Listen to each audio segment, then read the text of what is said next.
শুভ সন্ধ্যা আবারও সবাইকে। তোমরা কি অ্যাটেন্ডেন্স নিতে পেরেছো? জি স্যার। জি স্যার, দিতে পেরেছি।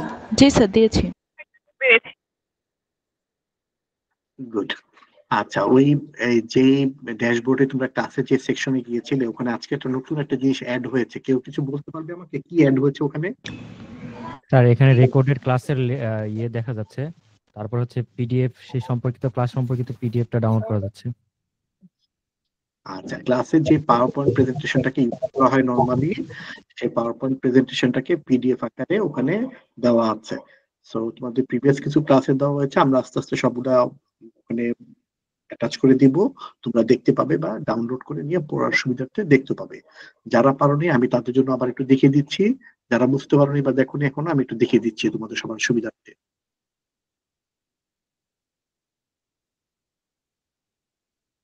আমার স্ক্রিনটা কি দেখা যাচ্ছে? জি স্যার, দেখা যাচ্ছে। আচ্ছা, তো আমরা তো নরমালি যে ক্লাসের সেকশন এসে আজকের ক্লাসে যেমন এটা সাইবার সিকিউরিটি এটা লিংকটা দেওয়া আছে, আমি অ্যাটেন্ডেন্স দিয়ে দিয়েছি, তাই না? সো আর প্রিভিয়াস ক্লাসগুলো যদি বলি, আমাদের একদম ওরিয়েন্টেশন দিয়ে শুরু হয়েছিল। ওরিয়েন্টেশন ক্লাসের রেকর্ডিংটা এখানে আছে, তার ডাউনলোড পিডিএফটা দিলে হচ্ছে আমাদের যে প্রেজেন্টেশন ফাইলটা আছে সেই প্রেজেন্টেশন ফাইলটা এখান থেকে আমরা পেয়ে যাবো। ঠিক আছে, সো এই ডাউনলোড পিডিএফ যেটা ডাউনলোড হচ্ছে এটাই হচ্ছে তোমাদের প্রতিটা ক্লাসের যে পিডিএফ ডকুমেন্ট আছে সেই ডকুমেন্টটা। ঠিক আছে, তো যারা যারা এখনো এটা দেখোনি বা বুঝতে পারোনি তারা বা অ্যাটেন্ডেন্স কমপ্লিট করোনি, তারা কাইন্ডলি অ্যাটেন্ডেন্সটা শেষ করে দিয়ে আসো, দিয়ে সাবমিট করে আসো।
তোমাদের কারো কোনো প্রশ্ন আছে? আমরা একটু ফাইন স্যার আছে ক্লাসটা জেনে নেবেন, উনি আমাকে একটু মেসেজ করেছেন, ওনার একটু সমস্যা হয়েছে, 5 মিনিট সময় লাগবে জয়েন করতে। সো ইন বিটুইন তোমাদের যদি কারো কোনো সমস্যা থেকে থাকে বা কোনো প্রশ্ন থাকে আমাদের কাছে করতে পারো, আমরা তোমাদের প্রশ্ন উত্তর দিতে পারি। যাদের কোনো প্রশ্ন আছে, কোনো জিজ্ঞাসা আছে, তারা হ্যান্ড রেজ করো। হ্যান্ড রেজ করলে আমরা প্রশ্নগুলো শুনে আমরা উত্তর দিব। হ্যাঁ, রিজওয়ান আলম, আপনার প্রশ্নটা একটু কাইন্ডলি বলুন। স্যার আসসালামু আলাইকুম। ওয়ালাইকুম আসসালাম। আচ্ছা, আমার প্রশ্নটা হচ্ছে আমাদের যে রাউন্ড গুলো আর কি অনলাইনে হবে সেগুলাতে মনে করেন এখন তো আর কি ইন্টারনেট ব্যবহার মানে অনেকে আছে যে অন্য একটা ডিভাইস ইউজ করে বা অন্য একটা মোবাইল ইউজ করে সে তো মানে এখন ইন্টারনেটের মাধ্যমে বা এখন যে আর্টিফিশিয়াল ইন্টেলিজেন্স আছে চ্যাট জিপিটি বা ডিপসিক এর মাধ্যমে তো মানে প্রশ্নের উত্তরগুলো সে আর কি মানে ইন্টারনেটের মাধ্যমে বের করে ফেলতে পারে, মানে এটার প্রতিরোধের জন্য মানে কোনো পদক্ষেপ আছে কি জানতে চাচ্ছি। তোমার প্রশ্নটা নিয়ে আমরা এই মুহূর্তে অত্যন্ত বিচলিত আছি। আমরাও অনেক কিছু ভাবার চেষ্টা করছি যে কি করে, অনেকগুলো সলিউশন আছে, বাট সবগুলো সলিউশন সবার জন্য হয়তো এফেক্টিভ না হতে পারে। যেমন হতে পারে, মনে করো এখনকার মডার্ন বিভিন্ন বড় বড় বড় যেগুলো ক্রেডিটেবল পরীক্ষা যেগুলো হয় অনলাইনে, সেগুলোতে দেখা যায় তোমার মুভমেন্টটাকে ট্র্যাক করে, তোমার চোখের ব্লিংকটাকে খেয়াল লক্ষ্য করে, কোন দিকে তাকাচ্ছ, কতবার তাকাচ্ছ, এগুলো খেয়াল করে সে কিন্তু তোমাকে মানে এক ধরনের রিপোর্টিং করে সে যে তুমি কোনো অসুস্থ করার চেষ্টা করছো কিনা। তো এখানে যারা পরীক্ষা দেয় তাদের একটা সিকিউরিটি মেনটেন করতে হয়। স্যার এখন কিন্তু একই স্ক্রিনে ডাবল উইন্ডোজ নিয়ে কিন্তু এই কাজটা স্যার এখন কিন্তু হয়, মানে আমার এই স্ক্রিনের মধ্যে কোন ধরনের কোশ্চেন আছে অথবা আমাকে কোন ধরনের কোশ্চেন করছে সেটা এআই অটোমেটিক জেনারেট করে সেই লেখা অথবা ওই স্পিকটা শুনে অটোমেটিক কিন্তু সেখান থেকে স্যার অ্যান্সার সৃষ্টি করে দেয়। হুম, তুমি যথার্থ বলেছো, এগুলো আছে, কিন্তু ওগুলো আবার প্রোটেকশনের সুযোগ আছে, যে আমি আমার এক ডিভাইস থেকে থাকলে আমি অন্য কোনো ব্রাউজারকে ওপেন করতে দিব না, অন্য কোনো ট্যাব আমি ওপেন করতে দিব না, সেটা আমি কন্ট্রোল করতে পারবো, এবং আমাদের এই সিস্টেমও আছে সেটা। কিন্তু তুমি চাইলে যখন আমরা কি অন্য ক্যামেরা একটা যদি অন রাখা ডিভাইসে যায়? অন্য একটা ডিভাইসের থেকে যদি করতে থাকো, সেটা আমি কন্ট্রোল করতে পারছি না। প্রশ্নটার সমস্যা হচ্ছে ওই জায়গাটাতে, আমি যখন একটা ডিভাইসে আছি, ওই ডিভাইসের ফুল কন্ট্রোলটা আমি পরীক্ষা করার সময় আমি নিয়ে নিতে পারি, ওইটা জি আমরা স্যার। পারি। ওটা আমরা পারি, ওইটাও ইস্যু না, ওইটা থ্রেডটা বা কোনো ইস্যু না, এটা আমাদের সিস্টেমসও আছে। তোমরা চাইলেও পরীক্ষা চালানোর সময় কার্টুন টেস্ট করতে পারবে না, অন্য একটা ট্যাব ওপেন করতে পারবে না, অন্য কোনো ব্রাউজার ওপেন করতে পারবে না, তুমি ওই স্ক্রিন শেয়ার করে বা স্পিড করে কিছু করতে পারবে না, এই জাতীয় ফিচার আমরাও রাখছি আর কি। হ্যাঁ, কিন্তু ওই যে বললো ক্যামেরার কথা, ক্যামেরাটা অন করে কি ক্যামেরা অন রাখতে পারে, বা আমাদের দেশে প্রেক্ষাপট যদি চিন্তা করি, কারণ আমরা তো এটা সবার জন্য একটা ওপেন করে দিয়েছি, এটা যদি হয়তো সিলেক্টিভ একটা গ্রুপের জন্য পরীক্ষা হচ্ছে, যাতে খুব আগ্রহ আছে দিতে তাদের জন্য, তাহলে তারা আমরা যেসব টার্মস এন্ড তারপর কন্ডিশন বলবো সাউন্ডে একটু সেসব। সমস্যা হচ্ছে। আচ্ছা, আমি চেষ্টা করছি একটু লাউড হওয়ার জন্য।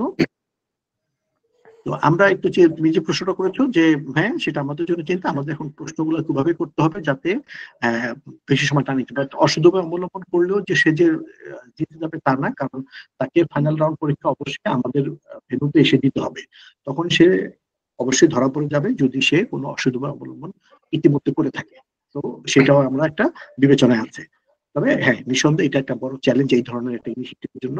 আমরা তোমাদের কাছ থেকে বিভিন্ন ধরনের পরামর্শ এক্সপেক্ট করি, বিভিন্ন ধরনের সাপোর্ট এক্সপেক্ট করি, সেটা হয়তো আমরা পেলে ইনশাআল্লাহ আরো ভালোভাবে এগুলো অপারেট করতে পারবো।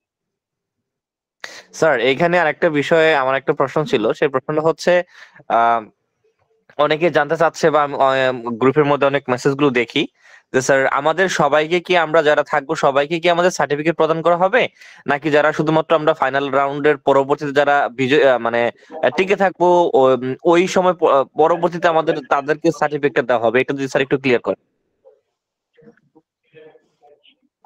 আচ্ছা, আমি আবারও বলছি, তোমরা আমাদের বিভিন্ন কি বলা যায় যে সার্কুলেশন গুলো হচ্ছে সেগুলোতেও তোমরা দেখতে পাচ্ছ যে আমরা বলেছি যে যারা আইসিটি অলিম্পিয়াড পরীক্ষা অংশগ্রহণ করবে তাদেরকে প্রত্যেকটা এই সার্টিফিকেট, মানে তোমার ড্যাশবোর্ডে তুমি একটা সার্টিফিকেট পাবে, ঠিক আছে, অংশগ্রহণকারী হিসাবে একটা সার্টিফিকেট পাবে। আর যারা গালা রাউন্ডে আসবে, গালা রাউন্ডে তারা কিন্তু হার্ড কপিও পাবে। তো তোমাকে আমি হার্ড কপি প্রোভাইড করবো না, এমনি হয়তো ই সার্টিফিকেট বা ইলেকট্রনিক ভার্সন পাবে, বাট যারা গালা রাউন্ডে থাকবে তারা ইলেকট্রনিক ভার্সনের পাশাপাশি তারা একটা হার্ড ভার্সনও পাবে, ঠিক আছে। আচ্ছা, মোহাম্মদ আকবর আহাদ, আপনার একটা প্রশ্ন বোধহয় আছে, প্রশ্নটা একটু কাইন্ডলি বলবেন। আসসালামু আলাইকুম স্যার, আমি গত ক্লাসে অ্যাবসেন্ট ছিলাম, এজন্য আমার ড্যাশবোর্ডের মধ্যে পিডিএফটা পাইনি আর কি, গত ক্লাসের পিডিএফটা। এখন এটা কিভাবে পেতে পারি? গত ক্লাসের পিডিএফটা পাননি? জি স্যার, অ্যাবসেন্ট ছিলাম যে পিডিএফটা গত বলতে, পিডিএফ বলতে আপনি কি মিন করতে চাচ্ছেন একটু বলবেন? ক্লাস পিডিএফ রেকর্ডেড ক্লাসের ওইটা। রেকর্ডেড ক্লাসের লিংক তো দেওয়া আছে, আপনি লিংকটা লাস্ট ক্লাস কি ছিল বলেন তো? স্যার ট্যাগ ফ্রিল্যান্সিং যেটা ছিল। টেক ফ্রিল্যান্সিং, ওটা ক্লাস রেকর্ডিংটাকে দেওয়া আছে, আপনি যাকে দেখেন অ্যাটেন্ডেন্স, যেটা আপনার ক্লাস সেকশন আছে, ক্লাস সেকশনে গিয়ে স্যার যান। ওখানে ক্লাস রেকর্ডেড ক্লাসটা আছে, কিন্তু অ্যাবসেন্ট আছে, তো এইজন্য স্যার গিয়েটা পাইনি, পিডিএফটা পাইনি আর কি। পিডিএফটা এখনো দেওয়া হয়নি হয়তোবা। পিডিএফ তো দেওয়া হয়নি, পিডিএফ দেওয়া হলে আপনি পাবেন, অ্যাবসেন্ট থাকে বা প্রেজেন্ট থাকে সেটার সাথে পিডিএফ এর কোনো সম্পর্ক নেই আর কি। হ্যাঁ, তো ওখানে দেওয়া হচ্ছে আপনাকে ভিডিও ক্লাসের লিঙ্কটা পাচ্ছেন আপনি, ঠিক আছে। আপনি ভিডিও ক্লাসের লিঙ্কটা একটু সময় মতো দেখে নিন, আগে ভিডিও ক্লাসের লিঙ্কটা একটু দেখে নিন, হ্যাঁ, ক্লাসটা রেকর্ডিংটা একটু দেখে নিন। আচ্ছা স্যার, ধন্যবাদ।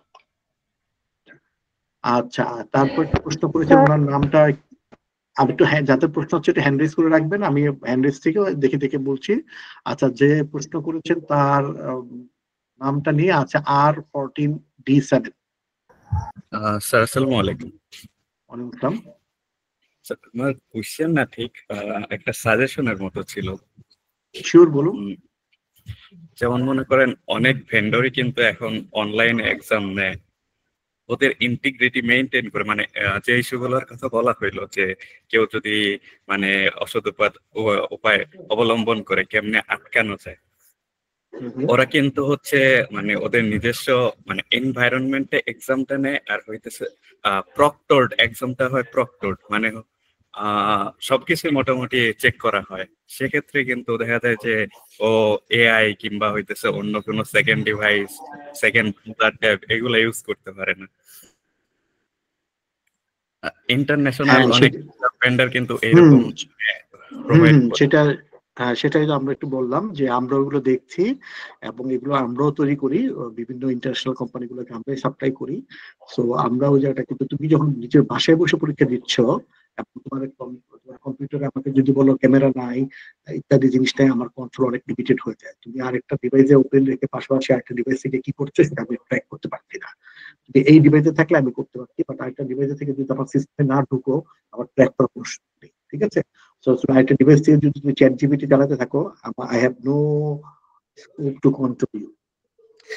স্যার তবে স্যার দুটো ডিভাইস যদি হয়, যদি একই আইপিতে চলে, সেই ক্ষেত্রে স্যার ট্র্যাকিং করা সম্ভব? বাবা আমাদের দেশে কি একই আইপি তো সবাই ব্যবহার করে? স্যার একই আইপি দিয়ে যদি ব্যবহার নাও করে, বাট রিয়েল টাইম অ্যাক্সেস কিন্তু স্যার একই জায়গা থেকে হবে। স্যার একই বাসায় অনেকেই ওয়াইফাই ইউজ করে স্যার। সেটা আমি কি আইপি ব্লক করে দিলে কি এটা কি ঠিক হবে? কারণ ওই সময় তো ওই বাড়ি ওই আইপি দিয়ে ওই একই বিল্ডিং এর আরো অনেক মানুষজন অ্যাক্সেস করছে। জি স্যার, কোনো সমস্যা নেই, ওই সময়টা আপনার ওই এক্সামের সময়টা বন্ধ করে দিলে স্যার এনাফ, পারফেক্ট, এটা আমি মনে করি। না সে আমাকে এটা জন্য মামলা করতে পারে, সে আমাকে মামলা করতে পারে। আমাদের সবার আইপি শেয়ার আচ্ছা হ্যাঁ শেয়ার আইপি, সো এগুলো অ্যাকচুয়ালি মানে হ্যাঁ ভালো কথাগুলো ভালো, কিন্তু প্র্যাকটিক্যালি করতে গেলে অনেকগুলো ইস্যুদের মধ্যে আছে। হ্যাঁ হ্যাঁ ঠিক আছে, এটা ইথিক্যাল, আমাদের সবকিছুতেও আমাদের সাথে একটা জিনিস আছে ইথিক্স। হ্যাঁ আমার ইথিক্সটা তো আপনার খেয়াল রাখতে হবে, তাই না? মানুষের ইথিক্স থাকতে, ইথিক্স যদি ঠিক না থাকে তাহলে দুনিয়া কোনো সিস্টেমই তাকে কন্ট্রোল করতে পারবে না। সো ইথিক্স তো ঠিক রাখতে হবে, চেষ্টা করতে হবে যে আমি আমার ইথিক্সটাকে ঠিক রেখে কাজ করার। তো ওইটা আমাদের একটু প্রায়োরিটির মধ্যে দিতে হবে। আচ্ছা মহিউদ্দিন মেনন, আপনি কি কিছু বলতে চাচ্ছেন? জি স্যার, আমার প্রশ্ন আছে, মক টেস্ট কি একটাই দেওয়া আছে, আর কি তার দেওয়া যাবে না? আচ্ছা মক টেস্ট নিয়ে ব্যাপারটা ক্লিয়ার করি। আপনারা যথেষ্ট সিনিয়র, আপনারা ইউনিভার্সিটি লেভেলে পড়ছেন, জানছেন মক টেস্ট আপনি কখন দিবেন? যখন আপনি একটা পরীক্ষা দেওয়ার জন্য প্রস্তুত হয়েছেন, প্রস্তুতি নেওয়া হয়েছে, এখন প্রস্তুতিটাকে ঝালাই করার জন্য মক টেস্ট দেওয়া। মক টেস্ট আপনি একাধিক ভাবে দিতে পারবেন, কিন্তু মক টেস্ট এখনই আপনারা দিতে যাবেন না বা দিবেন না। আমরা ওখানে মক টেস্টটাকে আপনাদের কেমন হতে পারে সেটার জন্য একটা ইনভলভমেন্ট দিয়েছি। সো ওইটা একটু বোঝার চেষ্টা করবেন এখন, যে আপনার অ্যাকচুয়াল মক টেস্ট শুরু হবে আপনার ক্লাস শেষ হওয়ার পরে। আপনাদের ক্লাস সম্ভবত শেষ হয়ে যাবে এই মাসের মধ্যেই। তো এই মাসের মধ্যে আপনাদের ক্লাস শেষ হয়ে গেলে আপনারা এরপরে আমাদের ফার্স্ট রাউন্ডের পরীক্ষাটা হচ্ছে মার্চের 15 তারিখ। তারপর আপনি যদি ধরে নেন মার্চের 1 তারিখ থেকে মার্চের 15 তারিখ, এই 15 দিন আপনি বিভিন্ন মক টেস্ট দিবেন আপনার নিজের প্রস্তুতিটাকে ঝালাই করার জন্য বা বোঝার জন্য। তো আপনার কিন্তু মক টেস্টটা এখন প্রয়োজন হচ্ছে আপনার পড়ার জিনিসগুলো পড়া এবং টিচাররা যেগুলো বলছেন সেগুলো বোঝা, জানার চেষ্টা করা এই জায়গাটাতে। হ্যাঁ ওকে,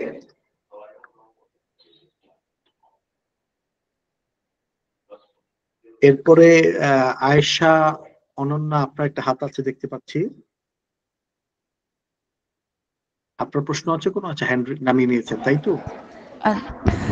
স্যার আমি হলো কোশ্চেন করতে চাচ্ছিলাম যে আমাদের হলো যে এতগুলো হলো মানে 21টা সেগমেন্ট আছে, ওগুলোর মধ্যে হলো কয়টা ক্লাসে মানে বলছে যে 2-3টা সাবজেক্ট হলো সরি কি বলে সেগমেন্ট একসাথে হলো পড়ানো হবে, তো সেইগুলো কোনগুলো সেটা একটু বলতে পারেন? এর জন্য আমি জিজ্ঞেস করতেছিলাম।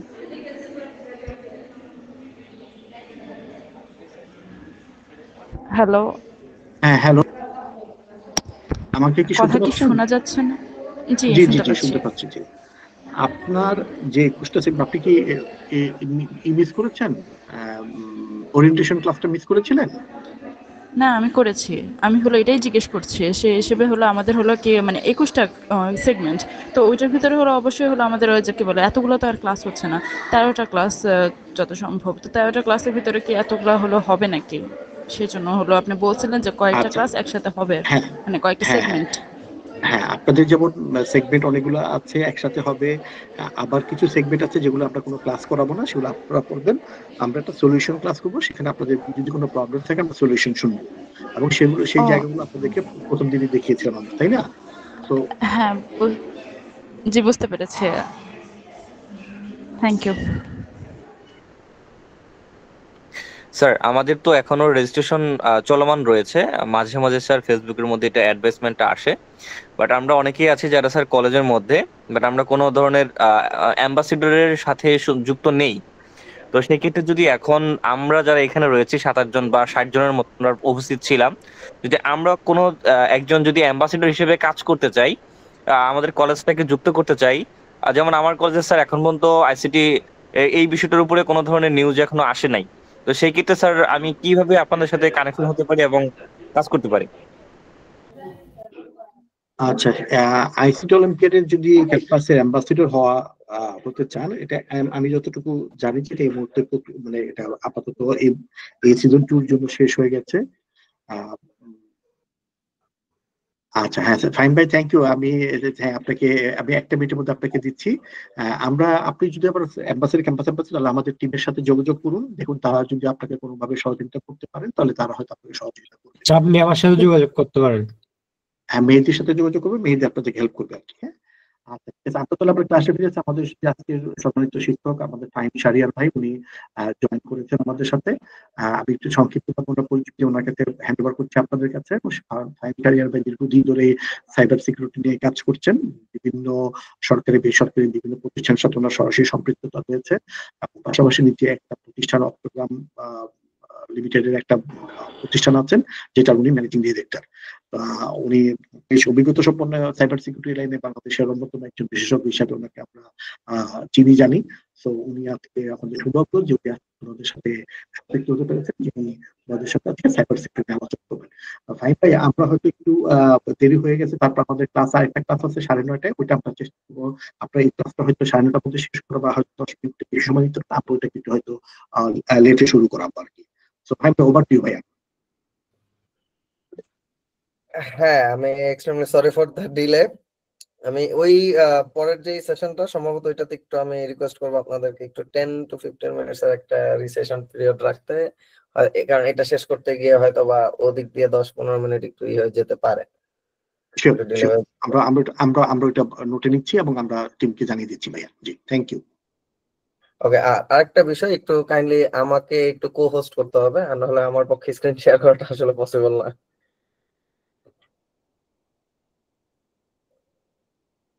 ওকে, থ্যাংক ইউ।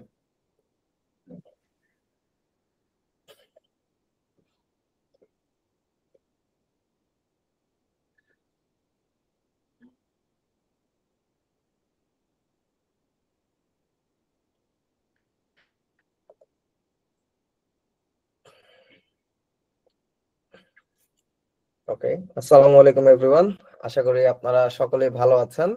আমি মোহাম্মদ হাসান শাহরিয়ার ফাহিম বলছি, এবং আজকে মূলত আপনাদের সাথে আমার যে বিষয়ে কথা হবে, আপনারা আমার থেকেও আগে জানেন কোন বিষয়ে কথা বলবেন, that is cyber security. So I hope আমার স্ক্রিন কমপ্লিটলি ভিজিবল, রাইট? মানে কোনো ধরনের প্রবলেম হচ্ছে না স্ক্রিন, বা আমার অডিওতে কোনো ধরনের ইস্যুস হচ্ছে কিনা, please kindly let me no. আমি এখনই প্রবলেম সলভ করতে চাচ্ছি যদি কোনো ধরনের প্রবলেম। না স্যার, ওকে, ঠিক আছে, থ্যাংক ইউ। ওকে, সো ব্যাপারটা হচ্ছে গিয়ে, before diving into cyber security, আগে যে ব্যাপারটা আপনাদের বোঝা উচিত যে সাইবার সিকিউরিটির ব্যাপারে আমরা আসলে কেন শিখবো, জানবো, শুনবো। ঘটনা হচ্ছে, এখানে একটা স্টেটমেন্ট আপনারা দেখতে পাচ্ছেন যে প্রতি 39 সেকেন্ডে একটি করে সাইবার আক্রমণ ঘটে। সো 39 সেকেন্ডসটা কিন্তু খুব আহামরি কোনো টাইম না। আমরা অনেক সময় গুগল মিটে জয়েন করতে গিয়ে আমাদের মোর দেন 39 সেকেন্ড সময় লাগে, তার মধ্যে সারা বিশ্বের কোথাও না কোথাও একটা সাইবার আক্রমণ ঘটে যায়। আর এর থেকেও বড় বিষয় হচ্ছে গিয়ে যে আমরা ইদানিং ফেসবুকে যে ধরনের ইনসিডেন্টস গুলো দেখি, সেই ইনসিডেন্টস গুলো থেকে শুরু করে যা কিছু ঘটে, অর্থাৎ আমরা প্রায় সময় একটা কথা বলি যে আমাদের বাংলাদেশে কখনোই, কথাটা শুনতে একটু অন্যরকম লাগে, বাট আমাদের বাংলাদেশে কখনোই বিনোদনের অভাব হয় না। এবং সেটা না হওয়ার পিছনে কিন্তু আসলে সাইবারের পোর্শনটাই বেশি জড়িত। কিরকম? আপনি যখন ফেসবুক ব্যবহার করছেন, ইনস্টাগ্রাম ইউজ করছেন, স্ন্যাপচ্যাট ইউজ করছেন, হোয়াটসঅ্যাপ, হোয়াটএভার আপনি যেটা ইউজ করছেন, সবকিছুই কিন্তু ইন্টারনেটের সাথে সম্পৃক্ত। এবং ইন্টারনেটের সাথেই যখন কোনো কিছু সম্পৃক্ততা আমরা পাই, সেটাকে আমরা ইনফরমেশন টেকনোলজির আন্ডারে নিয়ে আসি, এবং সেইটার নিরাপত্তা দেওয়ার জন্য আমরা যে সেকশনটাকে বা সেক্টরটা নিয়ে কাজ করি, that is known as cyber security. So এখানে সংজ্ঞা দেওয়া ছিল, আমি খেয়াল করি নাই সাইবার সিকিউরিটি কি এবং কেন, আমি আমার মতো করে একটা সংজ্ঞা দিয়ে দিলাম। সো সাইবার সিকিউরিটির আসলে কাজগুলো কি, মোটামুটি আমি আপনাদেরকে একটা ধারণা দিয়েছি, বাট একটু স্পেসিফিক্যালি যদি বলি, যে সাইবার সিকিউরিটি প্রথম বিষয়টা হচ্ছে কি আমরা যেটা মেনটেন করার চেষ্টা করি সেটা হচ্ছে গোপনীয়তা রক্ষা। ওয়াই এন্ড হোয়াট ডাজ গোপনীয়তা রক্ষা মিনস? গোপনীয়তা রক্ষা মানে হচ্ছে গিয়ে আপনি যখন আপনার বন্ধুকে কোনো কিছু শেয়ার করছেন, দোস্ত তোমাকে আমি এটা বললাম, তুমি কাউকে কিন্তু জিনিসটা জানায়ও না। এখন এই ব্যাপারটা কিন্তু আমরা ফেসবুক থেকে শুরু করে সবার সাথেই করি। কিরকম? কখনো যদি ফেসবুকের টার্মস এন্ড কন্ডিশন পড়েন, অথবা যদি আপনি কোনো সোশ্যাল মিডিয়া বা যে কোনো ওয়েবসাইটে টার্মস এন্ড কন্ডিশন যদি পড়েন, আপনি দেখবেন যারা হচ্ছে গিয়ে জিডিপিআর এবং জিডিপিসি মেইনটেইন করে, অর্থাৎ জিডিপিআর এবং জিডিপিসি কোনগুলো এবং কারা, এরা হচ্ছে গিয়ে ইউরোপিয়ান ইউনিয়নের আন্ডারে বিশাল করে একটা আইন ধরাই দিছে যে আপনি যদি আমাদের দেশে কোনো একজনকে আপনার কোনো একটা সার্ভিস সার্ভ করতে চান, যে ধরেন ইউরোপিয়ান ইউনিয়নের আন্ডারে যেসব দেশগুলো আছে সেই দেশের কোনো একজন জনগণ যদি ফেসবুকে আজকে রেজিস্টার করতে যায়, আলটিমেটলি সেও কিন্তু জিডিপি আর জিডিপিসির আন্ডারে চলে আসবে। তো সেখানে দেখবেন মাঝে মাঝে কিছু কথা থাকে যে আপনি আমাদের সাথে আমাদের প্ল্যাটফর্ম ইউজ করে যা মেসেজিং করবেন না করবেন, everything will be safe and secured, এবং এগুলো আমরা আমাদের সিস্টেমে স্টোর করি না, যেটা অ্যাবসুলুট গার্বেজ টাইপ কথা। এবং হোয়াটসঅ্যাপে দেখবেন মাঝে মাঝে শো করে উপরে end to end encryption. So স্টেটমেন্টটা কিরকম, যে আপনি যখন কারোর সাথে কথা বলেন, হোয়াটসঅ্যাপও চাইলে এটার মাঝখানে থেকে শুনতে পারবে না। এই যে বিভিন্ন ব্যাপার যে তৈরি করা, যে আমি একটা প্ল্যাটফর্ম তৈরি করলাম, এই প্ল্যাটফর্মে আপনার মেসেজ কেউ দেখতে পারবে না, যদি আমাদের সিস্টেম হ্যাকও হয়ে যায় তারা দেখবে যে এই মেসেজগুলো এনক্রিপ্টেড। এই বিষয়গুলোই আসলে সাইবার সিকিউরিটির ওয়ান অফ দ্য পার্ট, যে গোপনীয়তা রক্ষা যে কথাটা বলা আছে।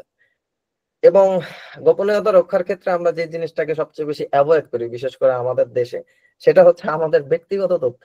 ব্যক্তিগত তথ্য বলতে অনেক ক্ষেত্রেই আমি অনেকজনকেই দেখেছি, লাইক আমি যখন বলতেছি, ফর এক্সাম্পল ধরেন XYZ কোনো একটা ওয়েবসাইটের ওনার আমার সাথে বসা, আমি সংযত কারণে যেহেতু কল রেকর্ড হচ্ছে আমি অনেক কিছু নাম নিতে পারতেছি না, যে ধরেন XYZ কোনো একটা ওয়েবসাইটের অ্যাডমিন আমার সাথে বসা, সে তাকে আমি বললাম যে দেখেন ভাই, আপনার সিস্টেমটা তো কিছুদিন আগে হ্যাক হলো, এখন আপনার সিস্টেমে লাখো লাখো মানুষের রেজিস্ট্রেশন করা আছে, সেখানে ফোন নাম্বার আছে, বাসার অ্যাড্রেস আছে, তাদের ছবি আছে, এই ব্যাপারে আসলে আপনার মন্তব্যটা কি?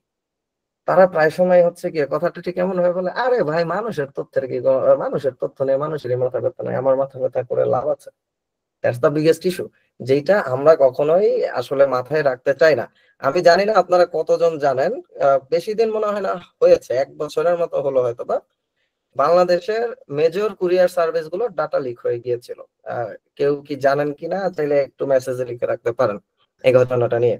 সো ঘটনা কি হয়েছে, রেডেক্স থেকে শুরু করে রেডেক্স, স্ট্রিটফাস্ট, ই কুরিয়ার, সুন্দরবন কুরিয়ার সার্ভিস, সবার ডাটা লিক হয়েছে। এখন এইটা যদি জিডিপি আর জিডিপিসি অন্তর্ভুক্ত দেশগুলোর ভিতর হইতো, এতক্ষণে কোম্পানিগুলা জরিমানা দিতে দিতে পাগল হয়ে যেত মোটামুটি। হ্যাঁ, বাট আমার দেশে দেখছেন রেডেক্স একটু একটা সরি পর্যন্ত লিখছে কোথাও। আই মিন সামটাইমস থাকে না যে তুমি সরি বললেই তো হইতো, তাহলে কি আমি এত আর রাগি? সে কিন্তু সরিটাও বলে নাই আমাদেরকে। হ্যাঁ, সুন্দরবন কোনো সরি বলে নাই, স্ট্রিট ফাস্ট কোনো সরি বলে নাই, অর্থাৎ কেউ কোনো মানে মাথা ব্যথাই নেই। তারপরে কোন একটা ব্যাংকে আমি দেখলাম যে তাদের হচ্ছে গিয়ে ব্যাংকিং সেক্টরের একটা ইস্যুকে বাইপাস করে যে কারো স্টেটমেন্ট ডাউনলোড করা যায়। I am not talking about city bank, city ব্যাংকের ঘটনা তো অল্প কিছুদিন আগের কথা। তো সেই ব্যাংকটা কি করছে, সে হচ্ছে গিয়ে ফেসবুকে পোস্ট করছে, মানে কত বড় মানে কি বলবো, হিপোক্রিট বলবো না, আই ডোন্ট নো। তারা ফেসবুকে পোস্টটা দিচ্ছে অনেকটা এরকম যে আমরা ওয়েবসাইটে HTTPS ব্যবহার করি, আমরা পুরোপুরি সুরক্ষিত আছি, যারা হচ্ছে এই ধরনের নিউজ ছড়াচ্ছে এরা প্রোপাগান্ডা ছড়াচ্ছে। এবং আমি খুব অবাক হয়েছিলাম, কারণ ওনাদের যে ঘটনাটা, এই ঘটনাটা সরাসরি ফেসবুকে একজন মানে আই মিন সে ফেসবুকে ভিডিও করে আপলোড করে দিছিল যে দেখেন এইভাবে এইভাবে ডাউনলোড করা সম্ভব, ইয়েট সে কমপ্লিটলি ডিনায়াল করেছে। সো এই ডেটা গুলার কিন্তু নিরাপত্তার বলে একটা বিষয় আছে। আজকে যদি আমি আপনার নাম জানি এবং নামের উপর ভিত্তি করে আপনার বাসার ঠিকানা বের করে ফেলতে পারি এবং ফোন নাম্বার বের করে ফেলতে পারি, এটা কিন্তু আসলে গোপনীয়তা রক্ষা হলো না। এবং এই গোপনীয়তা রক্ষার অভাবটা কিন্তু আমাদের দেশে প্রচুর। দ্বিতীয় বিষয় হচ্ছে ভাইরাস থেকে সুরক্ষা। ভাইরাস থেকে সুরক্ষা কথাটা খুব মানে মোটা দাগে একটা কথা বলার মতো, যে সাইবার সিকিউরিটির একটা কাজ হচ্ছে কি ভাইরাস থেকে সুরক্ষা রাখা। সো ভাইরাস থেকে সুরক্ষা বলতে আমরা আসলে কি বোঝাতে চাচ্ছি এখানে, সেটা হচ্ছে গিয়ে ইটস নট লাইক আপনার মোবাইল বা আপনার কম্পিউটারকেই আমি কোনো ধরনের ম্যালওয়্যার অ্যাটাক বা ভাইরাস অ্যাটাক থেকে বাঁচানোর চেষ্টা করব। It means everything. For example বিভিন্ন সার্ভারে কিন্তু ম্যালওয়্যার ছড়ায়, বিভিন্ন আপনার ধরেন অনেক ক্ষেত্রে অনেকে বলে লিনাক্সে কোনো ম্যালওয়্যার নেই, কমপ্লিটলি ভুয়া কথা। লিনাক্স এবং ম্যাক এই দুইটারও কিন্তু খুব চমৎকার চমৎকার ম্যালওয়্যার আছে, যেগুলো উইন্ডোজের থেকেও বেশি খারাপ। সো লাইক এই সিস্টেম গুলোতে যেন ভাইরাস প্রপারলি ইমপ্লিমেন্ট না করা যায়, অথবা হচ্ছে গিয়ে এই ম্যালওয়্যার গুলো যেন না ছড়ায়, সেইটা কোন স্ট্র্যাটেজিতে আগালে সেই ভাইরাস গুলো আমার ছড়াবে না। যেমন এটার উদাহরণ যদি আমি দিতে চাই, স্টাক্সনেটের গল্পটা আমার বলতে হবে আপনাদেরকে। স্টাক্সনেট হচ্ছে কি একটা ইরানিয়ান পাওয়ার প্ল্যান্টের ঘটনা। স্টাক্সনেট লিখে গুগলে সার্চ দিলে পাবেন, সম্ভবত 2011-12-13 দিকে ঘটনা। I exactly don't remember, but এটা 13-র ভিতরের একটা ঘটনাই ছিল। ঘটনাটা যেটা হয়েছে, এই ইরানিয়ান পাওয়ার প্ল্যান্টের একটা ক্যাফেটেরিয়া ছিল, ভালো কথা। সো ক্যাফেটেরিয়াতে কোনো একজন এমপ্লয়ি হচ্ছে হঠাৎ করে দেখে একটা পেন ড্রাইভ পড়ে আছে, ভালো কথা। এখন অ্যাজ এ হিউম্যান নেচার আমরা সবসময় একটা জিনিস একটু মানে আমাদের খুব জ্বালাতন করে মনের ভিতরে, আরে একটা পেন ড্রাইভ, একটা মেমোরি কার্ড, আরে কি পড়ে আছে, বা একটা সিম্পল একটা যদি পাওয়ার কেবল পড়ে থাকে সেটার দিকে আমরা এটা তাকানোর চেষ্টা করছি যে আচ্ছা এটা পাওয়ার কেবল, ওকে। সো ভদ্রলোক যেটা করছে, তার পেন ড্রাইভটা দেখে একটু লুক্রেটিভ ফিল হয়েছে, আচ্ছা দেখি পেন ড্রাইভটা কার। সো সে যখন পেন ড্রাইভটা কানেক্ট করেছে, সে পেন ড্রাইভটা কানেক্ট করার পরে তার ডিভাইস ইনফেক্টেড হয়, এবং তার ডিভাইস থেকে জাম্প করতে করতে করতে করতে ইরানিয়ান পাওয়ার প্ল্যান্টের যে মাদার কন্ট্রোল বক্স যেটা ছিল, সে মাদার কন্ট্রোল বক্স পর্যন্ত কিন্তু কম্প্রোমাইজড পরবর্তীতে হয়। এবং ধারণা করা হয় যে এই ম্যালওয়্যারটা পুরো ইরানিয়ান পাওয়ার প্ল্যান্টের ভিতর 3 থেকে 4 মাস অবস্থান করেছে, এবং ইন বিটুইন কয়েক টেরাবাইট ডেটা সে পুল করে নিয়ে গেছে। সো ভাইরাস থেকে সুরক্ষা বললে আমরা যে একটু মানে মোটা দাগে একটা জিনিস চিন্তা করি না, যে আচ্ছা যাই আমি এভিজি অ্যান্টিভাইরাস ইনস্টল করি, আমার সমস্যা নাই, আমার উইন্ডোজ ডিফেন্ডার সেটআপ করেছে। নো নো, সেটা আপনার ব্যক্তিগত ক্ষেত্রে হতে পারে, বাট ভাইরাস থেকে সুরক্ষা এটা খুব বড় আকারের একটা পোর্শন সাইবার সিকিউরিটি, যে আমি সকল ধরনের ম্যালওয়্যার থেকে একটা পোর্শনকে কিভাবে সেভ রাখতে পারি। এখানে আপনি জাস্ট ওই ক্যাসপারস্কি লাগাই দিবেন, যেমন এখানে ক্যাসপারস্কি এটা উল্লেখ করা আছে, আপনি এটা ক্যাসপারস্কি লাগিয়ে দিবেন, লাভ হবে না। একটা ইন্টারেস্টিং ঘটনা আছে, উইন্ডোজ ডিফেন্ডার বাইপাস করার একটা টাস্কিং আমাদের ছিল, যে আমরা কি উইন্ডোজ ডিফেন্ডার বাইপাস করতে পারি কিনা। উইন্ডোজ ডিফেন্ডার তো আমরা বাইপাস করতে পেরেছিলামই, আমরা ক্যাসপারস্কি থেকে শুরু করে বাকি যত অ্যান্টিভাইরাস আছে সেগুলোকে বাইপাস করতে পেরেছিলাম একটা ছোট্ট সিস্টেমে। সো এই যে আমরা যে কাজটা মাত্র করলাম, এটাকে কি বলা হয়, অ্যান্টিভাইরাস ইভেশন অথবা অ্যান্টিভাইরাস বাইপাস করা। এখন অ্যান্টিভাইরাস কোম্পানির দায়িত্ব হবে আমার এই ইভেশনটাকে ঠেকানো। আনফরচুনেটলি বিগত 6 মাসে এখন পর্যন্ত তারা এটার এগেইনস্টে কোনো প্রপার ইনিশিয়েটিভ নিতে পারে নাই, আমি জানি না কেন, বাট তারা পারে নাই। দেন গেল নিরাপদ ওয়েবসাইট ব্যবহার। এখানে নিরাপদ ওয়েবসাইট ব্যবহার থেকে শুরু করে আসলে নিরাপদ ওয়েবসাইট ব্যবহার এবং তৈরি করা, সেটাও কিন্তু সাইবার সিকিউরিটির কাজ। আমরা বাই দ্য ওয়ে ভাইরাস থেকে সুরক্ষায় যখন আমি স্টাক্সনেটের গল্প বলছিলাম, একটা জিনিস আমার না দেখালেই নয়, সেটা হচ্ছে গিয়ে দিস ওয়ান ওএমজি কেবল। আমি একটা জিনিস দেখাই যে আসলে আমরা সাইবার সিকিউরিটিটাকে সামটাইমস আন্ডার এস্টিমেট করার চেষ্টা করি। This is OMG cable. OMG cable normal, যেমন এইখানে যে কোনো একটা কেবল হচ্ছে গিয়ে অ্যাকচুয়াল চার্জার কেবল, আর একটা কেবল হচ্ছে গিয়ে ওএমজি কেবল। বাট আপনি এটাকে মানে ওয়েট করেন বা আপনি এটাকে হাতে নিয়ে ফিল করেন, আপনি বুঝবেন না যে কোনটাতে কি সমস্যা। এটা সমস্যাটা কোথায়, যে ধরে নেই এটা ওএমজি কেবল, কারণ আমি নিজেও বুঝতেছি না কোনটা ওএমজি কেবল। হ্যাঁ, ধরে নেন এইটা হচ্ছে গিয়ে ওএমজি কেবল। সো এই ওএমজি কেবলটা আসলে কিভাবে কাজ করে, লাইক আমি একটু paint.js এ যদি চাই, আমার সামটাইমস পিকাসো হয়ে যাওয়ার একটা অভ্যাস আছে, সরি জেএস পেইন্ট। সো এই পিকাসো হয়ে আমি কিছু জিনিস একে বোঝানোর চেষ্টা করি, সো দ্যাট আপনারা যেন একটু সহজে বুঝতে পারেন। ওয়েল, ইন্টারনেটের স্পিড স্লো হচ্ছে, ওকে ফাইন, লোড হয়ে গিয়েছে। সো ওএমজি কেবলের যে পার্টটা আপনারা দেখতে পাচ্ছেন, একটা কেবলের একটা পার্ট হচ্ছে গিয়ে যেটা আমি অ্যাডাপ্টরে কানেক্ট করি, আর যেটা হচ্ছে গিয়ে আমি মোবাইলে কানেক্ট করি। খুশি হওয়ার কিছু নাই যে ও মাই গড শুধু আইফোনের জন্য আছে, নো ভাই, এটা C2C সহ আছে। ওএমজি কেবল সব ধরনের ডিভাইসের জন্য অ্যাভেলেবল। সো এইটা ধরেন একটা ওএমজি কেবলের মাথা, ঠিক আছে, আর এইটা হচ্ছে কি আপনার মোবাইলে যাওয়ার জন্য ছোট্ট যে অংশটা। So this one is the USB. আমি কি করতেছি আমি জানি না, সো এনিওয়ে, সো এই ইউএসবির এই পোর্শনটার ভিতরে একটা ওয়াইফাই আছে ছোট্ট করে। সো আপনি যখন এটা অ্যাডাপ্টারটা প্লাগ করবেন আপনার আউটলেটে অথবা আপনার ল্যাপটপে, যেখানে আপনি প্লাগ করবেন, প্লাগ করে এখানে যখন আপনি আপনার ফোনটাকে কানেক্ট করবেন, so this is your device. আমি জানি না এত লম্বা ফোন কোনটা আছে। So this is your device, যেটা হচ্ছে এই ওএমজি কেবল একটা ওয়াইফাই ব্রডকাস্ট করবে। এই ওয়াইফাইতে যদি হ্যাকার, অর্থাৎ যিনি এই ল্যাপটপ নিয়ে বসে আছেন, কোন একটা অদ্ভুত কারণে ধারণা করা হয় হ্যাকাররা ল্যাপটপ নিয়ে বসে থাকে, মোবাইল নিয়ে তাদের কাজ হয় না, আমি জানি না কেন। সো অ্যাকচুয়াল প্রফেশনালরা মানে মোবাইলও ক্যারি করবে না, এর থেকেও ছোট জিনিস পারলে সে ক্যারি করার চেষ্টা করবে। সো সে এই ওয়াইফাইতে কানেক্ট হবে এবং ওয়াইফাইতে কানেক্ট হয়ে এই কেবলের থ্রুতে আপনার মোবাইলে কমান্ড এক্সিকিউট করার চেষ্টা করবে। এবং তখন কমান্ড এক্সিকিউটটা কাইন্ড অফ এরকম ভাবে হবে যে আপনার হাতে মোবাইল থাকলে আপনি ঠিক যতটুকু অ্যাক্সেস পেতেন, আমার কাছে মোবাইল এখন আমিও ওয়্যারলেসলি ঠিক কতখানি অ্যাক্সেস নিয়ে কাজ করতে পারবো। ইউটিউবে সার্চ করে দেখতে পারেন ওএমজি কেবলের ব্যাপারে, খুব চমৎকার চমৎকার মজার ভিডিও পাবেন যে মানুষকে আসলে কিভাবে ভয় দেখানো যায় ওএমজি কেবল ইউজ করে। আরেকটা বিষয় যেটা যে সাইবার সিকিউরিটির একটা কাজ হচ্ছে গিয়ে মেসেজ পৌঁছে দেওয়া। যেমন আমি আপনাদেরকে কিছু মেসেজ পৌঁছে দিচ্ছি। ও বাই দ্য ওএমজি কেবলের দাম যদি কারো জানতে ইচ্ছা করে, ইট ইজ অনলি $180।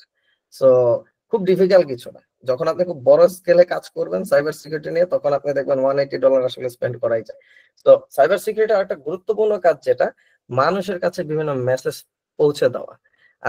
এটা আপনি যখন আজকে আমার থেকে কিছু জিনিস জানবেন, আপনি ফ্লেক্স করে আপনি আপনার ক্যাম্পাসে বা স্কুল কলেজ হোয়াটএভার সেখানে যাবেন, গিয়ে হচ্ছে গিয়ে সেখানে ফ্লেক্স নিয়ে বলবেন তোরা কি জানিস এরকম এরকম ঘটনা ঘটতে পারে। হ্যাঁ, সো এই মেসেজ গুলো আপনাদের পৌঁছে দেওয়া কিন্তু সাইবার সিকিউরিটির অন্যতম একটা কাজ। এখানে যেমন একটা কথা বলা আছে যে অপরিচিতদের থেকে সাবধান থাকা, যে আমাদের শেখানো হয় কিভাবে অপরিচিতদের মেসেজ বা লিঙ্ক থেকে সাবধান থাকতে হয়, কারণ তারা আমাদের ক্ষতি করতে পারে। সো সাইবার সিকিউরিটির ওয়ান অফ দ্য গ্রেটেস্ট কাজ কিন্তু হচ্ছে গিয়ে personal security, because there is a saying যে the weakest link of cyber security is the human being itself। কথাটা একটু মনোযোগ দিয়ে যদি বোঝার চেষ্টা করেন যে সাইবার সিকিউরিটিতে একজন মানুষ কিভাবে সবচেয়ে দুর্বল অংশ হতে পারে। ধরুন আপনি একটা সফটওয়্যার ডাউনলোড করতে যাচ্ছেন, আপনার ক্র্যাক সফটওয়্যার ডাউনলোড করতে হবে।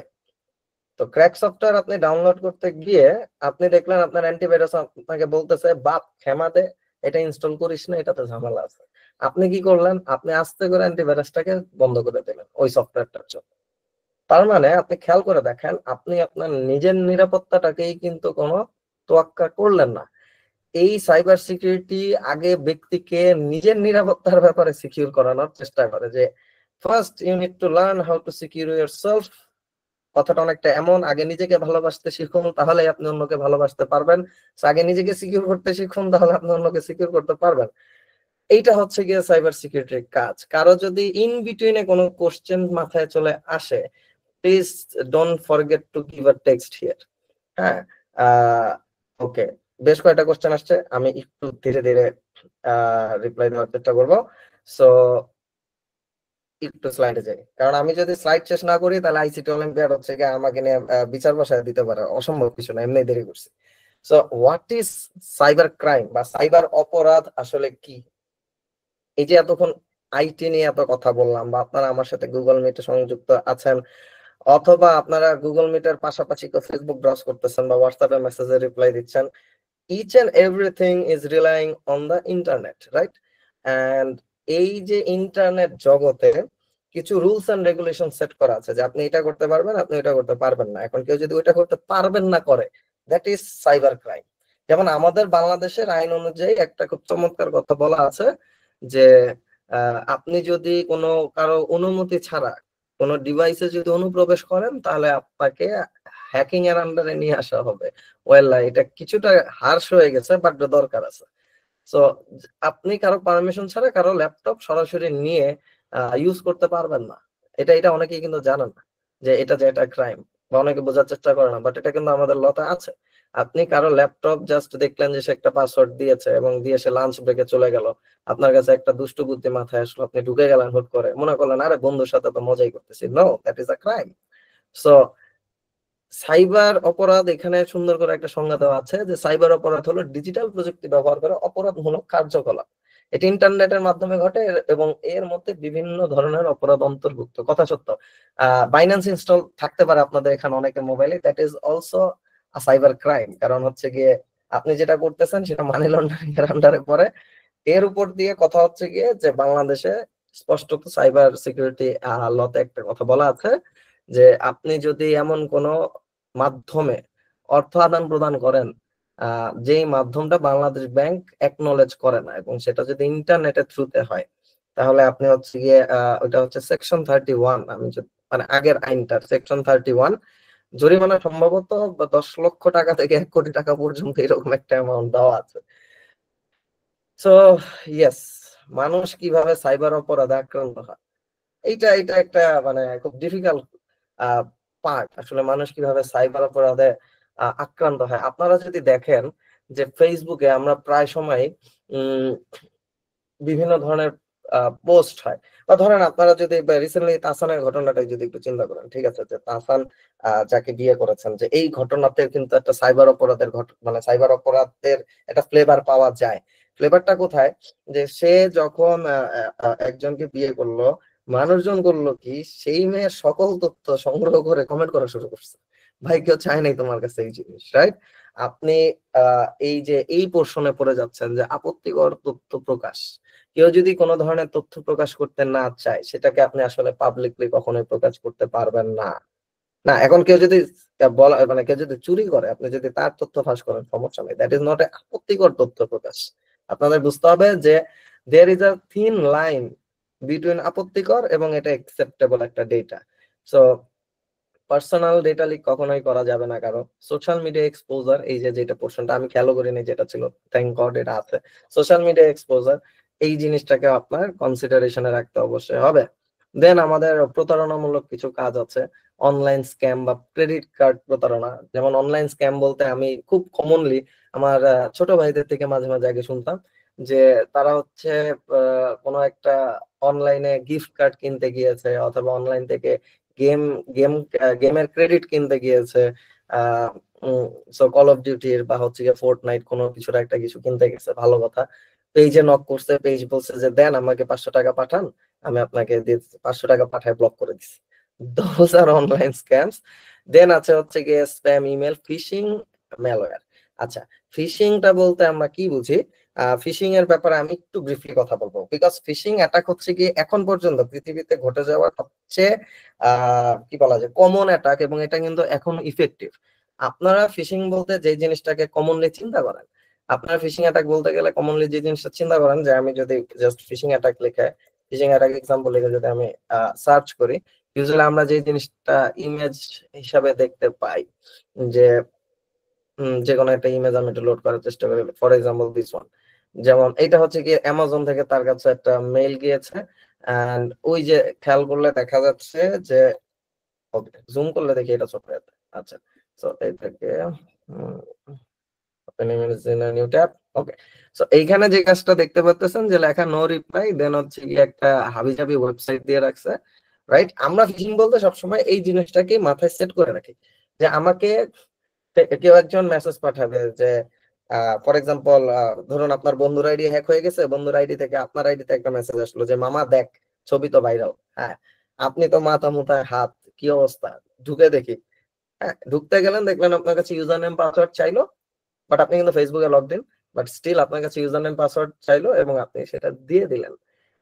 ওয়েল, সেই সব ফিশিং এর ক্ষেত্রে আমরা সবসময় যেটা দেখি যে নিচে, যেমন এটা নিচে অ্যামাজন, বাট উপরে কিন্তু অ্যামাজনের ছিটে ফোটাও কোথাও নাই। এইখানে যেটা আছে এটা স্পুফ করা যায়, it's not a very difficult thing. এটা নিয়ে আমরা একটু পরে আলাপ করব, বাট আমরা যদি এতটুকু পোর্শনের দিকে তাকাই, এই জাস্ট দিস ওয়ান, দেখবেন যে এখানে কিন্তু আসলে অ্যামাজনের কিছু লেখা নেই। সেম উইথ ফেসবুক ফিশিং, যেটা আমরা কমনলি চিন্তা করি, বাট ফিশিং এর আরেকটা অ্যাডভান্স ভার্সন আছে, যেটাকে আমরা আসলে অ্যাভয়েড করলে খুব ভুল হবে, সেটা হচ্ছে হোমোগ্লিফ অ্যাটাক। এটা আমার পছন্দের একটা জিনিস, যে হোমোগ্লিফ অ্যাটাকটা আসলে খুব ইন্টারেস্টিং। যে আমি কি একটু দ্রুত যাচ্ছি বা আপনাদের কি বুঝতে কষ্ট হচ্ছে, আমাকে একটু কাইন্ডলি জানাবেন। একদম মানে আমি স্ক্রিনের এই পারে তো বুঝি না কিছু। Thank you. ঠিক আছে, ঠিক আছে sir. Okay, thank you. So খেয়াল করে দেখেন, ধরেন আমি লিখলাম হচ্ছে ফেসবুক, রাইট, facebook.com। সো আমরা যখন কোথাও ফেসবুক লিখতেছি বা আমরা যখন একটা ওয়েবসাইট টাইপ করতেছি, ওয়েবসাইটটা টাইপ করতেছি কিন্তু আমরা পিওরলি ইংরেজি অ্যালফাবেট ইউজ করে, অর্থাৎ আমরা পিওরলি আস্কি কোড ইউজ করতেছি, অ্যালফাবেট ইংলিশ অ্যালফাবেট। আমরা যখন বাংলায় চলে যাচ্ছি দেখবেন বলে যাচ্ছে ইউনিকোড, রাইট? আচ্ছা, এখন সারা ওয়ার্ল্ডে কি ইংরেজি শুধু অ্যালফাবেট? তা তো না, আমার বাংলা আছে, আমার আরবি আছে, আমার ফ্রেঞ্চ আছে, চাইনিজ আছে, হাজার হাজার ল্যাঙ্গুয়েজ আমি এখন মানে গুগলে সার্চ দিলে খুঁজে পাবো। ফ্যাক্ট হচ্ছে গিয়ে আমাদের এই পুরা ইন্টারনেট জগৎটা চলতেছে হচ্ছে ইংরেজির উপর দিয়ে, আস্কি কোডের উপর দিয়ে চলতেছে। সো কথাটা যদি এভাবে বললে সরাসরি আমাকে এখানে এক্সপার্ট কেউ থাকলে ধরতে পারেন যে না ভাই ইন্টারনেট আস্কির উপর চলে না। আই নো, বোঝার স্বার্থে একটু বুঝে নেন যে পুরো ইন্টারনেটটা চলতেছে আমার ইংরেজি অ্যালফাবেটের উপর ভিত্তি করে। একদল রিসার্চার তারা চিন্তা করলো যে আচ্ছা, সারা ওয়ার্ল্ডে তো অন্যান্য এমন অনেক অ্যালফাবেট আছে যেগুলো দেখতে এ এর মতো কিন্তু এ না। হ্যাঁ, যেমন এখানে খেয়াল করে দেখেন এ এর মতো অনেকগুলো অ্যালফাবেট আছে, but this are not a. এগুলোর উচ্চারণ হয়তো একটু অন্যভাবে হবে, রাইট? এই প্রত্যেকটা জিনিসের অল্টারনেটিভ তারা খুঁজে খুঁজে বের করার চেষ্টা করলো। এখন দেখেন আমি যদি এখানে এই এটার বদলে এই এটা সিলেক্ট করতাম, নিচে হচ্ছে কি এটা শিফটিং হচ্ছে, নিচে দেখেন, দেখে বোঝা যায় না এটা তো facebook.com না। ওয়েল, অনেকে বলতে পারেন যে হঠাৎ করে দেখলে একটু কনফিউশন লাগতেই পারে, ধরেন আমি যদি এই এটা দেই হঠাৎ করে দেখলে হয়তো বা এখন আপনাদের কাছে এটা চোখে লাগতেছে, বাট হঠাৎ করে যদি কেউ দেয় বা আপনার পরিচিত কেউ যদি পাঠায় আপনার চোখে কিছুটা কিঞ্চিত কম লাগবে জিনিসটা। বাট এটা বাদ দেন, এটা তাও মনে করেন একটু বোঝা যাচ্ছে। এটাকে যদি আমি আবার সেই আগের এর সাথে রিপ্লেস করে দেই, রিপ্লেস আমি করে দিলাম, বাট সবচেয়ে বড় সমস্যাটা হচ্ছে ও নিয়ে। খেয়াল করে দেখেন এখানে একটা ও দিলে এই যে একটাও একটু বড় হয়েছে। আমি যদি একটু স্কেলেবল করে একটা ছোট খালি এ খুঁজে বের করতে ও খুঁজে বের করতে পারি যে দিস ইজ দ্য ও, এটা কিন্তু ইংরেজির ও না, এটা অন্য কোনো জায়গার কিছু একটা ও এর মতো দেখতে, but this is not an O. এখানে আমি ইংরেজি ওটার উপরে যদি ক্লিক করি, খেয়াল করে দেখেন open link in a new tab দিলে আমাকে ফেসবুকে নিয়ে যাবে, আমাকে বলবে log in to your Facebook account, right? But আমি যদি এই ওটা সিলেক্ট করি, অর্থাৎ একটা অল্টারনেটিভ ও যদি সিলেক্ট করি, খেয়াল করে দেখেন এটা open in a new tab দিলে ও বলতেছে fail, safari can not find the server because এটা কমপ্লিটলি নতুন একটা ওয়েবসাইট, এটা সে কেমনে খুঁজে বের করবে? হ্যাঁ, সো এই যে একটা ফিশিং, এই ফিশিং এর ব্যাপারে আপনারা কতজন অবগত ছিলেন আমি জানি না, হতে পারে আপনারা সবাই অবগত ছিলেন, হতে পারে আপনারা কেউই অবগত না, আবার এক দুইজন হয়তো অবগত আছেন। বাট এই ধরনের ফিশিং অ্যাটাক যদি আপনার হয়, that is a very big problem, right? আপনি এখানে যেটা দেখতে পারতেছেন যে this is X and hyphen type. আমি এইটা এখান থেকে যদি সরাসরি কপি করে যদি সরি, আমি যদি এটাকে সরাসরি এখান থেকে কপি করে যদি আপনাদের গুগল মিটে দেইও, ফর এক্সাম্পল ধরেন এটা যদি আপনাদের আমি গুগল মিটে পেস্টও করে দিই, আমি আপনাদেরকে গুগল মিটে দিলাম, আপনারা আমাকে দেখে পারলে বলেন এখানের কোনো ওতে ঝামেলা লাগে কিনা। এটা এটা এটা কিন্তু দেখাটা খুব বেশি ডিফিকাল্ট, রাইট? যে এখানে ওতে প্রবলেমটা কোথায়। এই সেম অ্যাটাক ভেক্টরটা বাংলাদেশে প্রত্যেকটা ব্যাংকের সাথে হয়েছিল, প্রত্যেকটা মোবাইল ফাইন্যান্সিয়াল সার্ভিসের সাথে হয়েছিল, বিকাশ থেকে শুরু করে প্রত্যেকের ওয়েবসাইট কিন্তু এভাবে ক্লোন করা হয়েছিল। তো আপনি আসলে এটাকে কিভাবে আইডেন্টিফাই করবেন, বা এই অ্যাটাকটা কেন এত সাকসেসফুল অ্যাটাক? প্রশ্ন আপনাদের আসতেই পারে যে ওয়াই, আমি তো দেখে বুঝতেছি এটাতে তো মানে আমি ক্লিক করলে তো ভিন্ন একটা ওয়েবসাইট জেনারেটিভ হচ্ছে। আমাদের হিউম্যান সাইকোলজিতে একটা প্রবলেম আছে। হিউম্যান সাইকোলজির প্রবলেমটা কোথায় দেখেন, আমি আগে ওয়েবসাইটটা একটু দেখাই আপনাদেরকে এখানে লোড করে। হিউম্যান সাইকোলজির সবচেয়ে বড় প্রবলেম হচ্ছে গিয়ে আমি যখন ভিজুয়ালি দেখবো যে জিনিসটা ঠিক আছে, আমি তখন আর লিঙ্কের দিকে তাকাইতে যাবো না যে লিঙ্ক ঘুরতেছে কোথায়। হোমোগ্লিফ অ্যাটাক যদি কখনো আপনাদের সাথে হয়, অবশ্যই যেই লিঙ্কটা অর্থাৎ আপনারা ধরেন ক্লিক করলেন facebook.com এ, বাট পরবর্তীতে যে লিঙ্কটা তৈরি হবে অর্থাৎ যেই লিঙ্কে সে অ্যাকচুয়ালি হিট করবে, সেই লিঙ্কের সামনে অবশ্যই এক্সএন দুইটা হাইফেন থাকবে, ডাবল হাইফেন। এখন আবার কেউ যদি সিঙ্গেল হাইফেনের একটা ওয়েবসাইট পাঠায়, তারে কষ্ট দিয়ে গালিগালাজ করতে যায় না, সে তার কোনো দোষ নেই, ডাবল হাইফেন হইতে হবে, তাহলে দ্যাট ইজ অ্যান হোমোগ্লিফ অ্যাটাক। এবং খেয়াল করে দেখেন আমি যে একটা ওকে রিপ্লেস করেছি, খেয়াল করে দেখেন ওই ওটা এখানে নাই, সেই ও এর এগেনস্টে একটা আলাদা কোড এখানে চলে আসছে, অর্থাৎ এই হাইফেন ডিপিএফ দিয়ে ওই যে ও এর মতো দেখতে যে ক্যারেক্টারটা দেখতেছিলেন সেই ক্যারেক্টারটা আসলে রিপ্লেস হয়ে যাচ্ছে। সো ওই যে আমি যেটা বললাম যে ইন্টারনেট আসলে কিন্তু চলতেছে ইংরেজি ক্যারেক্টারের উপর ভিত্তি করে, বাট স্টিল আমরা ইউনিকোড ঢুকাতে পারি। যেমন আমাদের কিন্তু ডট বাংলা ডোমেন আছে, এন্ড ডট বাংলা ডোমেন বলতে আমি এই বাংলা বুঝাই নাই, লিটারেলি বাংলা লেখা, মানে এইরকম dot Bangla.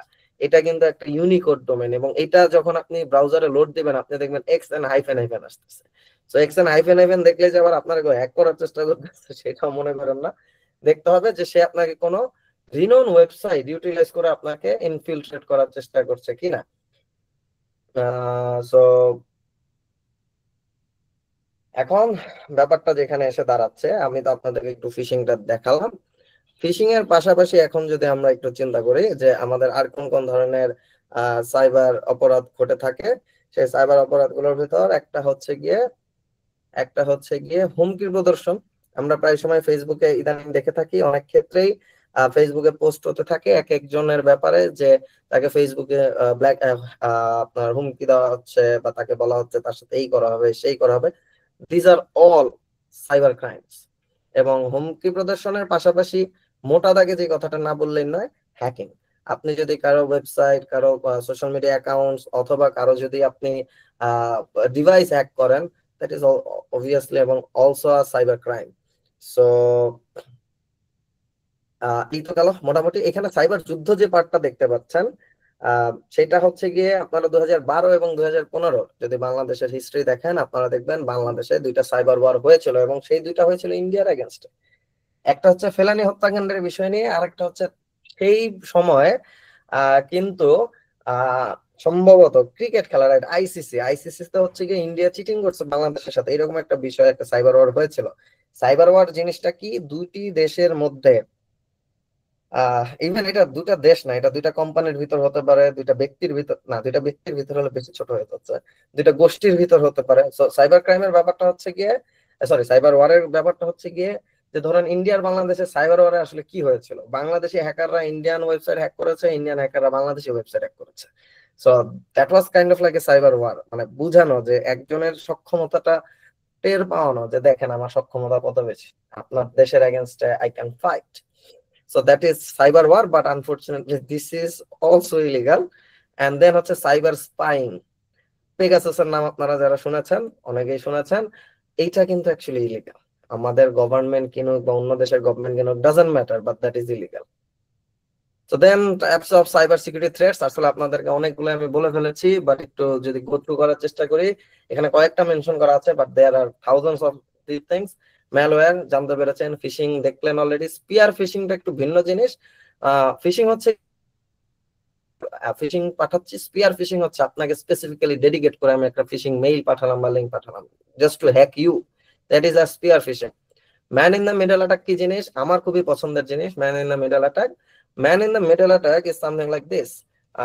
Late me show you. ধরেন আপনি হচ্ছে কি আপনার বাসার রাউটারের সাথে কানেক্টেড আছেন। So this is your home router, আপনি এই রাউটারের সাথে কানেক্টেড আছেন। আপনার দিস ইজ ইউর ডেস্কটপ, আচ্ছা ডেস্কটপ না, এটা আপনার মনিটর, আপনি হচ্ছে গিয়ে কানেক্টেড আছেন এই রাউটারের সাথে। সামহাউ কেউ যদি মাঝখানে, ধরেন এটা হচ্ছে গিয়ে দুষ্ট লোক অথবা হচ্ছে গিয়ে হ্যাকার, কেউ যদি মাঝখানে চুপচাপ বসে পড়ে এবং বসে থেকে যদি এই কমিউনিকেশনের মাঝখানে ঢুকে যেতে পারে, then he can modify a lot of things. আপনাকে সে দেখাবে যে আপনি facebook.com এ যাচ্ছেন, বাট আপনি আসলে facebook.com এ যাচ্ছেনই না, অথবা আপনি বিভিন্ন ওয়েবসাইটে ইউজার নেম পাসওয়ার্ড বসাচ্ছেন, সেই পাসওয়ার্ড রাউটারের কাছে সেই রিকোয়েস্ট যাওয়ার আগে রিকোয়েস্ট আগে যাবে তার কাছে, এই ভদ্র মহাশয়ের কাছে, ভদ্র মহাশয় পাঠাবে হচ্ছে রাউটারের কাছে, দেন রাউটার अगेन ফিডব্যাক করবে তার কাছে, এন্ড সে আবার ফরওয়ার্ড করবে আপনার কাছে। অর্থাৎ মাঝখানে 101 জন বসে, এটাকে ভদ্র ভাষায় বলা চলে যে পাশের বাসার আন্টিরা ঠিক যে কাজটা করে, আপনি চুপচাপ বসে আছেন, আরেকজন হারি পাই তার কথা শুনতেছে। হ্যাঁ, তো that is man in the middle attack. বলতে পারেন ছোটবেলা থেকেই আমরা সবাই ম্যান ইন দ্য মিডল অ্যাটাকের শিকার due to our neighbours. So yup, then sorry স্লাইডে যেতাম। হ্যাঁ, then denial of service attack. এটার ঘটনা হচ্ছে গিয়ে আপনারা যখন এডুকেশন বোর্ডের কথা যদি আমরা চিন্তা করি, যে এডুকেশন বোর্ডে রেজাল্ট যেদিন দেয় সেদিন আর ঢোকা যায় না। কেন ঢোকা যায় না, এই প্রশ্নের অ্যান্সারটা হচ্ছে গিয়ে একসাথে এত মানুষ ঢোকে যে সিস্টেম আর এটা লোড নিতে পারে না। তো এই যে লোডটা যে নিতে পারতেছে না, ইংরেজিটার দিকে যদি দেখেন ডিনায়াল অফ সার্ভিস, অর্থাৎ সার্ভিস এখন আর সে দিতে পারতেছে না। তো অনেক ক্ষেত্রে এটা ইন্টেনশনালি করা যায়, এবং হ্যাকার গ্রুপটা অনেক ক্ষেত্রে এটাকে ইন্টেনশনালি করে। এই তো গেল এটার ব্যাপার। দেন এসকিউএল ইনজেকশন, এটা ওয়েবসাইটের ডেটাবেস লেভেল একটা ভালনারেবিলিটি। এটা আসলে আপনারা জাস্ট একটু জেনে রাখেন। এসকিউএল ইনজেকশন এটা একটা ওয়েবসাইট ডাটাবেজের সাথে কানেক্টেড থাকে, দ্যাটস ওয়াই আপনি যখন ইউজার নেম পাসওয়ার্ড বসান আপনার ইউজার নেম পাসওয়ার্ড আপনি ওটার এগেইনস্ট একটা ভ্যালিডেশন আসে যে ইয়েস আপনার পাসওয়ার্ড ঠিক আছে, তার মানে আপনার ইউজার নেম আর পাসওয়ার্ড একটা ডেটাবেসে আছে, সেই ডাটাবেসটা এখন কম্প্রোমাইজ করার দেয়ার আর লট অফ ওয়েজ, তার মধ্যে একটা হচ্ছে SQL injection. What is zero day exploit? Well এইটাতেও আমি তেমন কিছু বলবো না। এইটার ঘটনাটা হচ্ছে গিয়ে যে সিম্পল ইট সে, ধরেন আজকে ফেসবুক একটা আপডেট পুশ করলো এবং এই যে নতুন আপডেটটা দিল, এই নতুন আপডেটে কোনো একজন এটাতে একটা বাগ খুঁজে বের করতে পারছে যেটার ব্যাপারে ফেসবুক জানে না, কেউ জানে না দুনিয়াতে। হি ওয়াজ দ্য ফার্স্ট ম্যান যেটাকে আইডেন্টিফাই করতে পারছে। So that is a zero day exploit, অর্থাৎ জিনিসটা বের হয়ে সারতে পারলো না, মাইর খেয়ে গেল, কাইন্ড অফ এই টাইপের। Then comes to advance persistent threats, APT. Well এইটা ম্যালওয়্যারের সাথে সম্পৃক্ত চাইলেই করতে পারি আমরা অ্যাডভান্স পারসিস্টেন্ট থ্রেটটাকে, যে এমন থ্রেট যে থ্রেট গুলো মানে খুব কমপ্লেক্স কোডিং এর মাধ্যমে, এগুলো ইউজুয়ালি স্টেট স্পন্সর্ড লেভেলে অ্যাটাক হয়। সো এপিটির ব্যাপারে ইউটিউবে সার্চ দিলে কিছু মজার মজার ঘটনা দেখতে পারবেন। এই টপিক গুলো নিয়ে ইউটিউবে সার্চ দিবেন, দেখবেন খুব মজার মজার কিছু গল্প আছে। আপনাদেরকে কিছু ইউটিউব চ্যানেল সাজেস্ট করবো দেখার জন্য। দেন কামস টু র্যানসমওয়্যার, যেটা এখন হয়তো বা সবচেয়ে বেশি শোনা যায় মানুষজনের মুখে। কম্পিউটারে ঢুকে হচ্ছে গিয়ে সুন্দর মতো সব ফাইল লক করে দেয়, এরপর বলে হচ্ছে আমাকে 1 BTC পাঠাও, আর নাহলে তোমার কম্পিউটার আমি আনলক করে দিব না। সো ওয়েল আমার একটা ল্যাব ছিল, যে ল্যাবের ভিতর হচ্ছে গিয়ে এরকম র্যানসমওয়্যার অ্যাটাক হয়েছে। সে হচ্ছে আমার কাছে হচ্ছে 0.5 BTC চেয়েছে, এবং আমি যখন আমার মানি ব্যাগের দিকে তাকাইছি আমার কাছে মনে হয়েছে যে 0.5 BTC যদি আমি তারা দিতে পারতাম আমার খুব ভালো লাগতো। Anyway, then comes to DNS attack. Well এই ডিএনএস অ্যাটাকটা হচ্ছে গিয়ে এই ম্যান ইন দ্য মিডল অ্যাটাকের কথা যখন বলতেছিলাম, kind of related to that thing. Well DNS অ্যাটাকটা হচ্ছে গিয়ে মানে ইন ইজি গোয়িং কথায় যদি বুঝাইতে চাই, আপনি যখন google.com এ ঢোকার চেষ্টা করেন, ধরেন দিস ইজ google.com, সো আপনি google.com এ ঢোকার চেষ্টা করতেছেন, someone changed the routing, I mean আপনি যখন একটা ওয়েবসাইটে ঢোকার চেষ্টা করেন সেখানে এই ডোমেইন নেমটাকে আপনি যখন google.com বসান, এটা কনভার্ট হয় হচ্ছে কি আপনার আইপি অ্যাড্রেসে। সো কেউ যদি এই কনভার্সনের সময় ঝামেলা পাকাইতে পারে, আপনার উপরে লেখা থাকবে google.com বাট আপনি নিচে দেখবেন facebook.com, জিনিসটা চিন্তা করলেও যথেষ্ট ফানি লাগে আমার কাছে। Anyway, but DNS attack is a very serious issue. Well then comes to প্রতিরোধ এবং প্রতিকার। ওয়েল একটা ইংরেজি ছিল আর একটা বাংলায় চলে আসলাম। সো প্রতিরোধ এবং প্রতিকার ঘটনা কি, যে সফটওয়্যার দিয়ে কি করা যায় বা আপনার ধরুন অন্যান্য বিষয় দিয়ে মানে আমাদের নিরাপত্তার জন্য আমরা কি করতে পারি, বেসিক নিরাপত্তার জন্য। ফার্স্ট অফ অল আমি বেসিক নিরাপত্তার কথা যদি বলতে চাই, ফার্স্ট অফ অল আপনার নিজের কিছু বিষয় শিখতে হবে, যে আসলে ইন্টারনেটটা চলছে কিভাবে, ইন্টারনেটে সবকিছু অপারেট হয় কিভাবে, কিছু কিছু বেসিক জিনিস একটু জানার চেষ্টা করবেন। কোত্থেকে জানতে পারেন, I will try to let you no.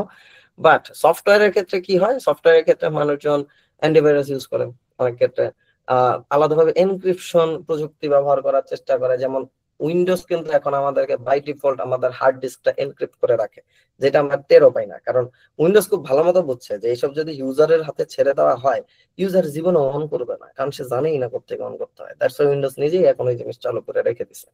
Encryption প্রযুক্তি কিন্তু আপনার মোবাইল থেকে শুরু করে সবকিছুতে আপনি ব্যবহার করেন। কিরকম, আপনি যখন মোবাইলের পাসকোড দিচ্ছেন, এই পাসকোড সেকেন্ডারি কেউ না দেওয়া পর্যন্ত কেউ এটাকে ওপেন করতে পারতেছে না, তার মানে আপনার ডাটা কিন্তু এনক্রিপ্টেড ওই সময়। আপনার গ্যালারি থেকে ঢুকতে পারতেছে না, কংগ্রেচুলেশনস, দ্যাট ইজ এনক্রিপশন প্রযুক্তি। দেন ম্যালওয়্যার প্রতিরোধ, ওই যে অ্যান্টিভাইরাস নিয়ে কথা বলছিলাম। ব্যবহারকারী যারা আছেন তাদের আরো যে কিছু কাজ করা উচিত, সেটা হচ্ছে গিয়ে 2 ফ্যাক্টর অথেন্টিকেশন অন করা। ওয়েল 2 ফ্যাক্টর অথেন্টিকেশন কি, ওই যে ফেসবুকে আমরা যখন পাসওয়ার্ড দেই, মোবাইলে একটা এসএমএস আসে, that is the 2 factor authentication.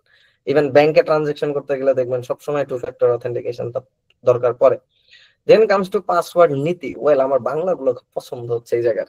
So password policy বা পাসওয়ার্ড নীতি বলতে যে জিনিসটা বলা হচ্ছে, যে আমরা অনেক সময় ফোন নাম্বার পাসওয়ার্ডে দিয়ে রাখি, হুইচ ইজ ভেরি ব্যাড। এগুলো উচিত না। আমাদের পাসওয়ার্ডে অ্যাটলিস্ট একটা ক্যাপিটাল লেটার থাকা উচিত, একটা স্পেশাল ক্যারেক্টার থাকা উচিত, আর একটা ফোন নাম্বার থাকা, সরি একটা নিউমেরিক ভ্যালু থাকা উচিত। এখন তার মানে এই কাজ করেন না যে এ দিবেন বড় হাতের, সো এবিসি, দেন হচ্ছে 1 2 3, তারপর হচ্ছে একটা স্পেশাল ক্যারেক্টার দিলেন, # বা এক্সক্লেমেশন সাইন। প্লিজ ডোন্ট, ওগুলো আবার একটু বেশি ইজি হয়ে যাচ্ছে।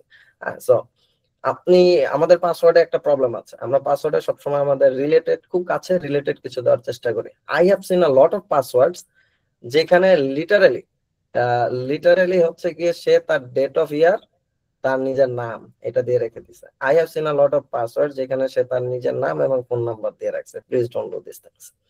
এন্ড আরেকটা ব্যাপার আছে, আমরা আমাদের রাউটারের পাসওয়ার্ডকে সবসময় খুব আন্ডার এস্টিমেট করি, বাট আজকের পর থেকে ম্যান ইন দ্য মিডল অ্যাটাকের আইডিয়াটা যেহেতু পেয়েছেন, আই হোপ আপনি আপনার রাউটারের পাসওয়ার্ডটাকে একটু স্ট্রং করার চেষ্টা করবেন। বাংলাদেশে অ্যাটলিস্ট 50% ওয়াইফাই পাসওয়ার্ড তার ফোন নাম্বার, আর নাহলে হচ্ছে 1 2 3 4 5 6 7 8 এই টাইপের password. Please don't do this things. Then comes to network security অথবা নেটওয়ার্ক সুরক্ষা। ওয়েল, এইটা খুবই আমার কাছে মনে হয় it is a very advance thing. Networking নিয়ে যারা স্টাডি করছেন বা করতে চান বা করবেন তাদের ক্ষেত্রে হয়তো এটা খুব ভালো হতে পারে, যে সেটা হচ্ছে ফার্স্ট অফ অল আমাদের নেটওয়ার্ক সিকিউরিটিতে ফার্স্ট লাইন অফ ডিফেন্স হিসাবে বলা হয় ফায়ারওয়ালকে। সো ফায়ারওয়ালকে প্রপারলি কনফিগার করতে হবে। ওই যে এখন কথা হচ্ছে গিয়ে যে ফায়ারওয়াল প্রপারলি কনফিগার করলেন, সবই করলেন, বাট একটা ম্যালওয়্যার অ্যাটাক যখন হচ্ছে আপনি ইচ্ছা করে তাকে অ্যাকসেপ্ট করাই দিলেন, তাহলে কিন্তু হবে না। সো হিউম্যান এররটা কিন্তু খুব সেন্সিটিভ একটা বিষয়। আপনি যত সিকিউরিটি মেনটেন করেন না কেন, আপনার এই সিকিউর সিস্টেম গুলাকে যে ব্যবহার করছে, কথাটা একটু বোঝার চেষ্টা করেন। যে ধরেন আপনি একটা হেভিলি সিক্রেট ল্যাপটপ ইউজ করতেছেন, যেই ল্যাপটপটা হচ্ছে গিয়ে ওয়ার্ল্ডের বেস্ট অ্যান্টিভাইরাস থেকে শুরু করে বেস্ট সিকিউরিটি দিয়ে লক করা, বাট আপনি কি করতেছেন, আপনি হচ্ছে আপনার মন মতো ফাইল ডাউনলোড করতেছেন এবং কেউ যদি অ্যালার্ট দেয় আপনি ওর মুখে কষ্টেপ মেরে দিতেছেন, তাহলে হবে না। Please don't do that. So firewall configuration is very important. Access control অথবা এখানে অ্যাক্সেস নিয়ন্ত্রণ যেটা দেখতে পাচ্ছেন, অ্যাক্সেস কন্ট্রোলটা হচ্ছে কে আসলে কতটুকু দেখতে তার পারা উচিত, দ্যাট ইজ অ্যাক্সেস কন্ট্রোল। যেমন আপনি যখন আপনার বন্ধুর হাতে ফোন দেন, আপনি সবসময় মানে ফোনের দিকে একটু হাত বাড়ায় রাখেন যে গ্যালারিতে যাতে যে কটা ছবি দেখতে পাচ্ছে তার বাইরে যেন সোয়াইপ করতে না দেন, ঠিক আছে? So that is access control. So access কন্ট্রোলের উদাহরণটা এইভাবে দিলে আমার কাছে মনে হয় সবচেয়ে ইজি হবে আপনাদের জন্য। সো এই নেটওয়ার্ক কনফিগারেশনের ক্ষেত্রেও এই অ্যাক্সেস কন্ট্রোলটুকু থাকা উচিত, যে আসলে কে কতটুকু অ্যাক্সেস করতে পারবে। যেমন আমি আমার বাসায় যখন কোনো বড় ফাইল ডাউনলোড করার চেষ্টা করি, আমি বাসার সবাই ইন্টারনেট স্পিড 1 Mbps লিমিট করে রাখি। Well, that is a very evil thing to do, but কিছু করার নেই। দেন কামস টু সচেতনতা এবং শিক্ষা। ওয়েল, সেটা নিয়ে আসলে এখন আপনাদের সাথে সেশনটা কাইন্ড অফ লাইক সচেতনতা এবং শিক্ষা টাইপ মূলক হয়ে যাচ্ছে। সো ব্যবহারকারীর প্রশিক্ষণ, যেটা আমি একটু আগে বললাম, যে যে সিস্টেমই ইউজ করুক না কেন তার অবভিয়াসলি সেই পরিমাণ কনসেপ্ট মাথায় থাকতে হবে যে এটা কিভাবে ইউটিলাইজ করতে হয়। এন্ড দেন কামস টু সচেতনতা প্রচার, অর্থাৎ কালকে গিয়ে হচ্ছে ফ্লেক্স মাইরা বলবেন তুই কি জানিস এইভাবে একটা সিস্টেম হ্যাক হইতে পারে, তাহলে শোন মামা, হ্যাঁ ডু দিস। অনেকে সচেতনতা প্রচার বললে মনে করে ফর্মালি প্রচার করতে বলছে, ডোন্ট। বন্ধু বান্ধবের সাথে ফর্মালি অনেক কিছু প্রচার করার প্রয়োজন পড়ে না।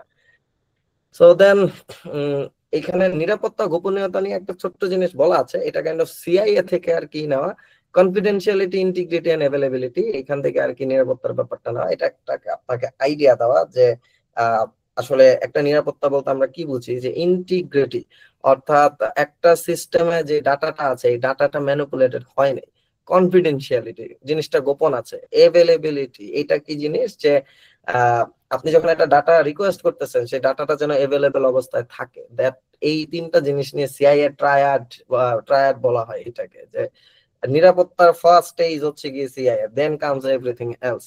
So integrity, confidentiality and availability আপনাদের মেইনটেইন করতে হবে। দেন অথেন্টিকেশন তো অবভিয়াসলি, এন্ড দেন নিশ্চিতকরণ। ওয়েল, এইটা কাইন্ড অফ অ্যাভেলেবিলিটির সাথে কিছু ক্ষেত্রে হয়ে যায়, বাট এটা ইউনিকনেস মেইনটেইন করা আর কি।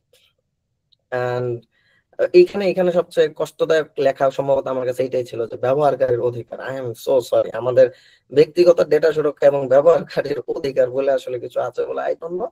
দেন ডেটা মিনিমাইজেশন, অর্থাৎ গার্বেজ ডেটা গুলো যেন একটু কম থাকে। ওকে, সো হ্যাকিং এর ব্যাপারে জাস্ট এখানে স্লাইডে কি কি আছে আমি সবগুলো স্লাইডকে একটু কম্বাইন করতে চাচ্ছি, রাইট? পরেরটা উপসংহারে, সো কম্বাইন করার প্রয়োজন নাই। So what is actually hacking?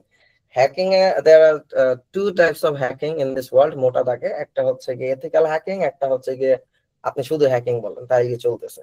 So unethical hacking বলেন বা যেটা বলেন। সো এথিক্যাল হ্যাকিং এর ব্যাপারটা হচ্ছে গিয়ে আমি একজনের থেকে পারমিশন নিয়ে তাকে হ্যাক করছি, এবং আমি যদি তাকে সাকসেসফুলি হ্যাক করতে পারি সে আমাকে একটা রিনুমারেশন দেওয়ার চেষ্টা করবে অথবা একটা বাউন্টি প্রোভাইড করার চেষ্টা করবে, যেটা আমাদের বাংলাদেশের ছেলেবেলারা এখন প্রচুর করে, এবং আই রিয়েলি লাইক ইট। কারণ হচ্ছে গিয়ে যে যারা খুব সাকসেসফুল হতে পারে, সাকসেসের একটা obviously com, that is like 1% or 2% of the whole population who are trying actually, যারা চেষ্টা করতেছে তাদের মধ্যে 1% খুব ভালো স্কেলে যেতে পারে ইথিক্যাল হ্যাকিং এ। I am not demotivating you, আমি জাস্ট প্র্যাকটিক্যাল কথাটা বললাম। অনেক ক্ষেত্রে সাইবার সিকিউরিটি নিয়ে কেউ যখন প্রথম শোনে অথবা কোনো সেশন জয়েন করে, সে মনে প্রাণে ধরেই নেয় যে যাক বাংলাদেশের পরবর্তী নেক্সট বিগেস্ট হ্যাকার আমি নিজেই হব। ইনশাল্লাহ আপনি হতে পারবেন, আমার সেই ভরসা আছে আপনাদের উপর। বাট হ্যাকিং এর সবচেয়ে বড় প্রবলেম হচ্ছে গিয়ে ধৈর্য, যেটা আমাদের ভিতরে একদমই নাই। আমার ভিতর তো নাই, অথবা আমার কথার স্পিড শুনলেও বুঝতেছেন। সো ধৈর্যের ব্যাপারটা হ্যাকিং এ প্রচুর প্রচুর প্রচুর পরিমাণ লাগে। সো ইথিক্যাল হ্যাকিং বনাম আনএথিক্যাল হ্যাকিং, যেটা বললাম যে আনএথিক্যাল হ্যাকিং এ আপনি কারো থেকে কোনো পারমিশন দিবেন না এবং আপনি ডেটা টেম্পারিং চেষ্টা করবেন বা তার ক্ষতি করার চেষ্টা করবেন, এইরকম this are unethical hacking. Like ethical hacking এর সবচেয়ে বড় প্রফিট যেটা, বিভিন্ন কোম্পানি কেন এথিক্যাল হ্যাকারদেরকে হায়ার করে, কারণ এটা সিম্পলি যদি আপনি চিন্তা করেন, একজন ইথিক্যাল হ্যাকার কিন্তু আনএথিক্যাল হ্যাকারের মতোই চিন্তা করে। সো একজন ইথিক্যাল হ্যাকারকে কোম্পানি হায়ার করে ওই চিন্তায় যে আমার এই পার্সোনালাইজড ইথিক্যাল হ্যাকার সবসময় চেষ্টা করবে আমাকে হ্যাক করার। সে যদি আমাকে হ্যাক করতে পারে তাহলে আনএথিক্যাল হ্যাকার আমার হ্যাক করতে পারবে। সো ইথিক্যাল হ্যাকার তখন তাকে রিপোর্ট করে যে আপনার এই এই এই এই জায়গায় প্রবলেম আছে, you should fix this things. So that is the work of an ethical hacking, ethical hacker. So এটা দিয়ে আপনি বিভিন্ন কোম্পানি তাদের নিরাপত্তা নিশ্চিত করার চেষ্টা অল দ্য টাইমই করে। হ্যাকিং এর ক্যারিয়ারে যদি আপনারা আসতে চান, then where should you start, এই প্রশ্নটা অনেকেই করে থাকেন। স্টার্টের কথাটা হচ্ছে there is no starting point here.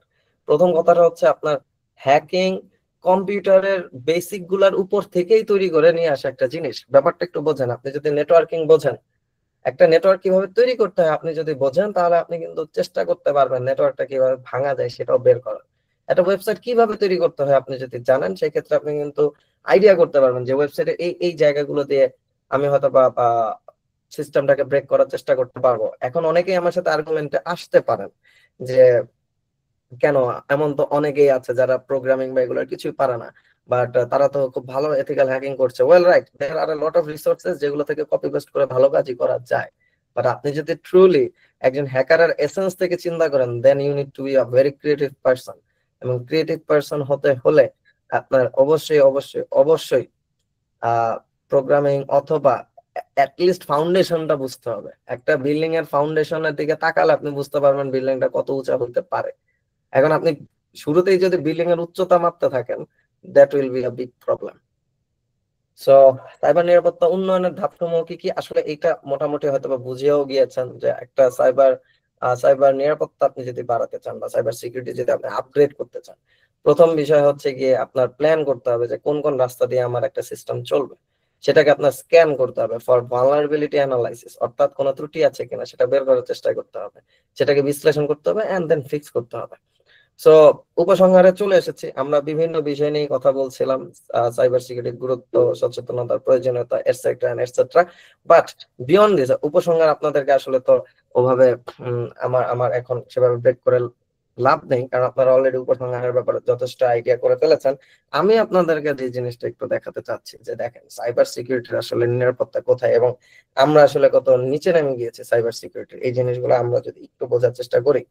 যে for example if I am not wrong, আমার ডাইরেক্টরি এইটাই।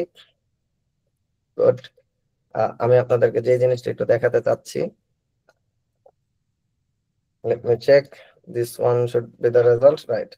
এইখানে আমি যদি জাস্ট স্যার স্ক্রিনটা একটু জুম করেন না স্যার, জি স্ক্রিনটা একটু জুম করেন, দেখা এখন যাচ্ছে একটু দেখা কি যাচ্ছে? আর একটু বড় করলে ভালো হয়। এবার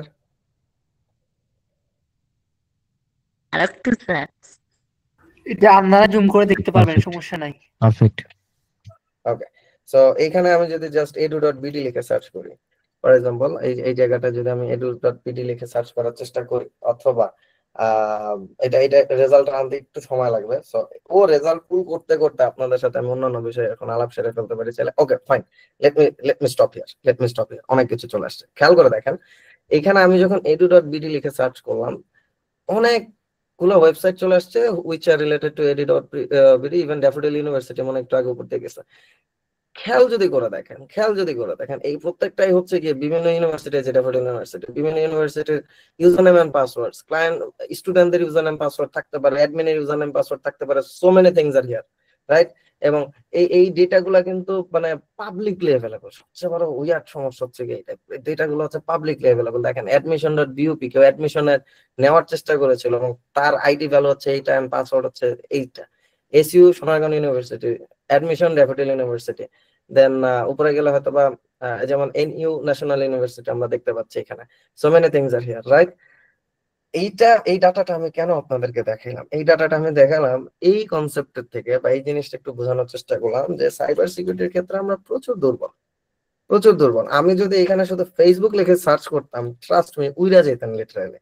এই এত বেশি পরিমাণ ফেসবুক আইডি লিক আছে যে আমি যদি এখানে সিম্পলি facebook.com লিখতাম, এবং সম্ভবত প্রবাবলি facebook.com লেখার পর রেজাল্ট যতটা স্পিডে আসবে, খেয়াল করে দেখেন এই প্রত্যেকটা লাইন হচ্ছে গিয়ে এক একটা আইডি, প্রত্যেকটা লাইন হচ্ছে গিয়ে কারো না কারো ফেসবুক আইডি, প্রত্যেকটা লাইন। এখানে লাইন কাউন্ট করে আপনি শেষ করতে পারবেন না, এত বেশি লাইন আছে। আমি আপনাদেরকে যে ডাটা থেকে দেখাচ্ছি দেখেন, জাস্ট আমি স্ক্রল করে যাচ্ছি নিচে, নেমে কিন্তু আমি শেষ করতে এখনো পারি নাই। And this all are someone's Facebook ID, সারা ওয়ার্ল্ড এর, নট লাইক বাংলাদেশ, এটা সারা ওয়ার্ল্ড এর ডাটা আপনারা দেখতেছেন এখানে। সো ইয়া, সাইবার সিকিউরিটিতে আমাদের অবস্থা, খালি আমাদের অবস্থা শোচনীয় বললেই ভুল হবে। সাইবার সিকিউরিটির কনসেপ্টে গ্লোবালি আমরা অনেক বেশি দুর্বলতা দেখাই, সত্যি কথা বলতে। এমন না যে কোনো একটা দেশ নিজের থেকে আইসা ফ্লেক্স নিয়ে বলবে যে ভাই আমি সাইবার সিকিউরিটিতে অনেক স্ট্রং। ইভেন সামটাইমস অনেকে বলে ইসরায়েল অনেক স্ট্রং, রাইট? হতে পারে, বাট তাদের ইউজাররা না। হ্যাঁ, তো anyway, time is up almost, বলা যায় আপ হয়ে অলরেডি 10 মিনিটস এসে চলে গেছি। কারো যদি কোনো কোশ্চেন থাকে জাস্ট একটা দুটো প্রশ্ন করতে পারেন, এর বাইরে আসলে কোশ্চেন রিসিভ করাটা ডিফিকাল্ট আমার জন্য।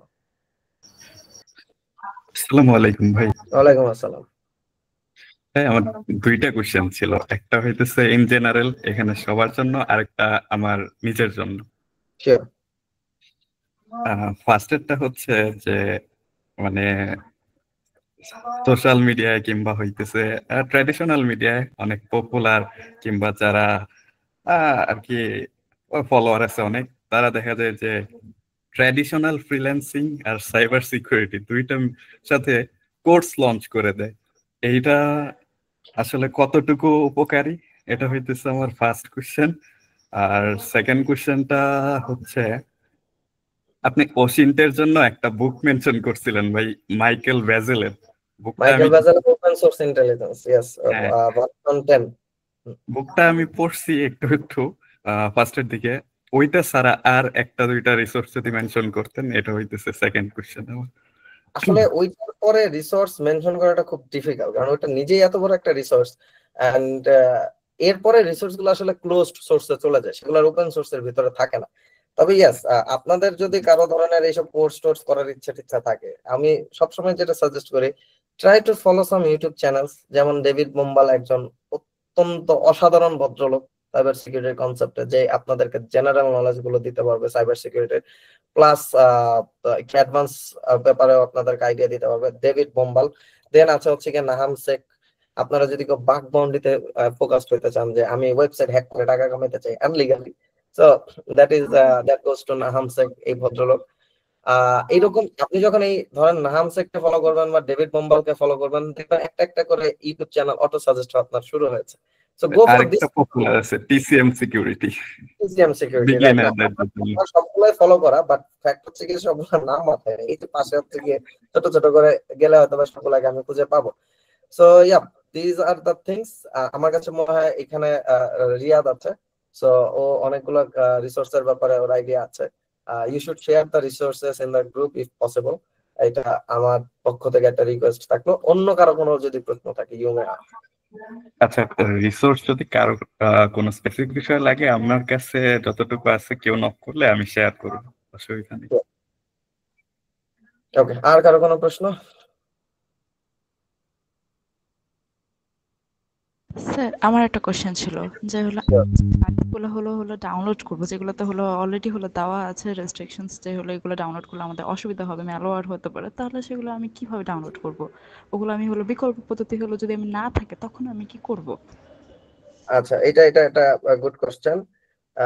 এটার অ্যান্সারটা হচ্ছে গিয়ে যে দেখেন মাঝে মাঝে মাঝে মাঝে আমি দেখা যায় যে আমি নিজেই ক্র্যাক ডাউনলোড করি, ঠিক আছে? এত যে ভাবসাব নিয়ে বললাম যে ক্র্যাক চালানো ভালো নাই না সেই না খারাপ, হ্যাঁ আমি হচ্ছে কি ওই মুরব্বীর মতো, যে মুরব্বী বলে যে সিগারেট খাওয়া খারাপ, এখন নিজে কর্নারে দাঁড়ায় বিড়ি খায়। হ্যাঁ, সো ফ্যাক্ট হচ্ছে গিয়ে যে ক্র্যাক সফটওয়্যার লাগেই দিন শেষে। কে $300 দিয়ে একটা সফটওয়্যার কিনবে বলেন? হ্যাঁ, সেই ক্ষেত্রে যে কাজটা আমি প্রায় সময় করার চেষ্টা করি, আমি ভার্চুয়াল বক্স ইউটিলাইজ করি। হ্যাঁ, so virtual box as in for example আমি যদি এখানে দেখানোর চেষ্টা করি যে this is VMware Fusion. So আমার এখানে যেমন একটা উইন্ডোজ নিজের মতো লোড করা আছে, এই উইন্ডোজটা আমি ইউজ করি এবং আমার যা যা তাপত যত ক্র্যাক লাগে সব ক্র্যাক হচ্ছে আমি এটার ভিতরে ইনস্টল করি। ওয়াই? বিকজ এটা আমার মেইন হোস্টের সাথে কানেক্টেড না। এখানে যা ধ্বংসযোগ্য চলুক, আই ডোন্ট কেয়ার। আর আপনার পক্ষে যদি VMware সেটআপ করাটা ডিফিকাল্ট হয়, হতেই পারে যে আপনার কম্পিউটার অতখানি ক্যাপাবল না যে একটা VMware এর প্রেসার নিবে, হতেই পারে, এটা দোষের কিছু না। সেই ক্ষেত্রে যে কাজটা করতে পারেন, সিম্পলি আপনি ডুয়েল বুট করতে পারেন আপনার কম্পিউটারকে। সো একটা উইন্ডোজ রাখবেন যেটা হচ্ছে আপনার হালাল উইন্ডোজ, অর্থাৎ এখানে কোনো ক্র্যাক সফটওয়্যার রাখবেন না, আর আরেকটা উইন্ডোজ রাখবেন হচ্ছে গিয়ে এই ক্র্যাক গুলাকে রাখার, সেই ক্র্যাক গুলো পরবর্তীতে আপনি ইউজ করতে পারেন যেন স্যান্ডবক্স আছে, ধরতে পারেনি। স্যান্ডবক্স ইউজ করা যেতে পারে। Sandbox, right, that's the thing. Actually sandbox বললে একটু ডিফিকাল্ট হয়ে যেত হয়তো, বা I am not sure, that's আমি ভার্চুয়াল মেশিন বা VMware এর কথা বললাম। সো এইভাবে ইউজ করতে পারেন। এইভাবে ইউজ করলে অ্যাট লিস্ট আপনার পার্সোনাল সিকিউরিটিটা কিছুটা হলেও সেফ থাকবে।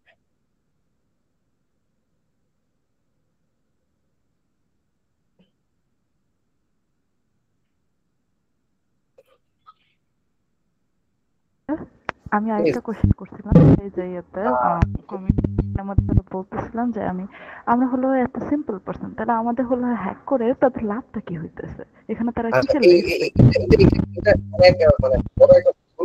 যে আমরা একটা সিম্পল পারসন, আমাদেরকে হ্যাক করে কি হচ্ছে? ধরেন ফর এক্সাম্পল আপনার পরিবারে এমন কেউ আছে অথবা আপনার এমন কোন ফ্রেন্ড আছে who is a very close person to you. এখন আমি তাকে হ্যাক করতে পারতেছি না, বাট আমি জানি that you are very connected to that person, so I will try to hack you to hack that person. হ্যাঁ, এইরকম মানে ইভেন্টসও কিন্তু ঘটে যে আসলে বন্ধু বা বান্ধবীকে হ্যাক করতে হচ্ছে কি আরেকজনকে মূলত টার্গেট করার জন্য, বাট ইন বিটুইন ভিকটিম কিন্তু আপনি হয়ে যাচ্ছেন, কোলাটারাল ড্যামেজের শিকার আপনি হচ্ছেন। এবং আপনার ডাটা আপনার কাছে ইম্পর্টেন্ট না, বাট ধরেন আপনার কোনো আশিক খুঁজে পাওয়া গেল রাস্তাঘাটে, হ্যাঁ, সে খুঁজতেছে যে আপনার বাসাটা কোথায়, পাইলে আমার ভালো লাগতো, হ্যাঁ, সে তার কাছে কিন্তু আপনার ডাটা অনেক বেশি ইম্পর্টেন্ট। হ্যাঁ, তার কাছে আমি হয়তো আপনার ডাটা 100 টাকায় বিক্রি করে দিতে পারি, হু নোস। এনিওয়ে, রিজওয়ান আলম, আপনার একটা প্রশ্ন ছিল, প্লিজ প্রসিড। আসসালামু আলাইকুম। আসলে আমি জানতে চাইছিলাম যে মাইকেল বেজেলের যে বইটার কথা বললো, ওই বইটা তো আসলে মানে ফ্রি না এমনি, মানে ওইটা কি আমরা কি ক্র্যাকটাই কি করব, মানে ডাউনলোড করব, এটা জানতে চাচ্ছি। এটার একটা স্ক্যান কপি আছে, রিয়াদ যেহেতু বলেছে এটা জি নামটা হ্যাঁ, মেনশন স্ক্যান কপি পাস আছে, মানে আমি মানে বলতে চাচ্ছি ইথিক্যালের বিষয়টা আর কি বলতে চাচ্ছিলাম আর কি। ওয়েল, এথিক্স এর পার্ট থেকে ক্র্যাক সফটওয়্যার ইউজ করা আসলে এথিক্স এর পার্টের ভিতর পড়ে না, but we are still using it. So জি, মানে তার ওয়েবসাইটে আমি গিয়েছি আর কি, মানে তার ওয়েবসাইটে এটা ইবুকটার প্রাইস আর কি $20 মতো আর কি, আমি মানে যেটা দেখছি ইন্টেল টেকনিক সম্ভবত। অনেক কমে গেছে, তাহলে আগে আরেকটু বেশি ছিল if I am not wrong. So price অনেক কমে গেছে। সো মানে ইবুকটা আমাদের ওইটাও তো স্ক্যান কপিটা আলটিমেটলি ইবুকের মতোই পড়তেছে, জি জি, বাট $20 যদি হয় you should take it. I mean আমি এই ক্ষেত্রে বলবো না যে এইটাও স্ক্যান, বাট হোয়াটএভার। ব্যাপারটা হচ্ছে গিয়ে যে এই ক্ষেত্রে কাউন্টার ফিলোসফিও আছে, that knowledge should be free, নলেজের এগেইনস্টে আবার কিসের বলার। হ্যাঁ, যেটা নিয়ে অ্যারন সোয়ার্সের অনেক মানে আন্দোলন আছে, ভাই আছে। এক্স্যাক্টলি জি, রাইট।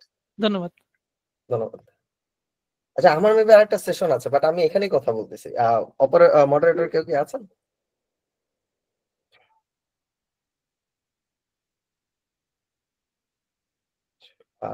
মডারেটররা মেবি বের হয়ে চলে গেছেন, নাকি আছেন কেউ মডারেটর?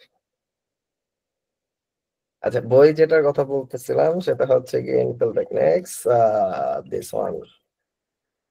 এটা মূলত ওপেন সোর্স ইন্টেলিজেন্সের উপর বই। কেউ যদি হচ্ছে গিয়ে গার্লফ্রেন্ড বা বয়ফ্রেন্ডের খুব ভালো মতো স্টক করতে চান, this book is for you. খুব চমৎকার একটা বই, অনলাইনে কিভাবে কাউকে নিয়ে ইনভেস্টিগেশন করা যায়, this one is the book. এটা যদি 11th ভার্সন চলে আসছে, আমি জানি না 11th ভার্সনের এটা স্ক্যান কপিটা বের হয়েছে কিনা, I am not sure, but whatever, 10th ভার্সনটা খুব ইজিলি খুঁজে পাবেন গুগল সার্চ করলে। 11th ভার্সনটা আমার পড়াই হয়নি, so I am not sure এটা স্ক্যান কপিটা আছে কিনা। স্যার একটা কোশ্চেন করতে আমার পছন্দের, হ্যাঁ প্লিজ করুন না, সরি। এই যে ম্যালওয়্যার এবং ভাইরাস এই দুইটা আলাদা কেন? মানে ম্যালওয়্যারও তো একটা ভাইরাস, তাই না? বিষয়টা হচ্ছে গিয়ে কি, পলিটিক্যাল ল্যাঙ্গুয়েজে কথাটা বলতে হয়। Chhatra League is a part of Awami League. হ্যাঁ, সো বা এখন এটা বললে বলবে যে আমি ছাত্রলীগের সরি আওয়ামী লীগের এগেইনস্টে বেশি বিদ্বেষ দেখাচ্ছি। Well, same with BNP, right? Chhatradal is a part of BNP.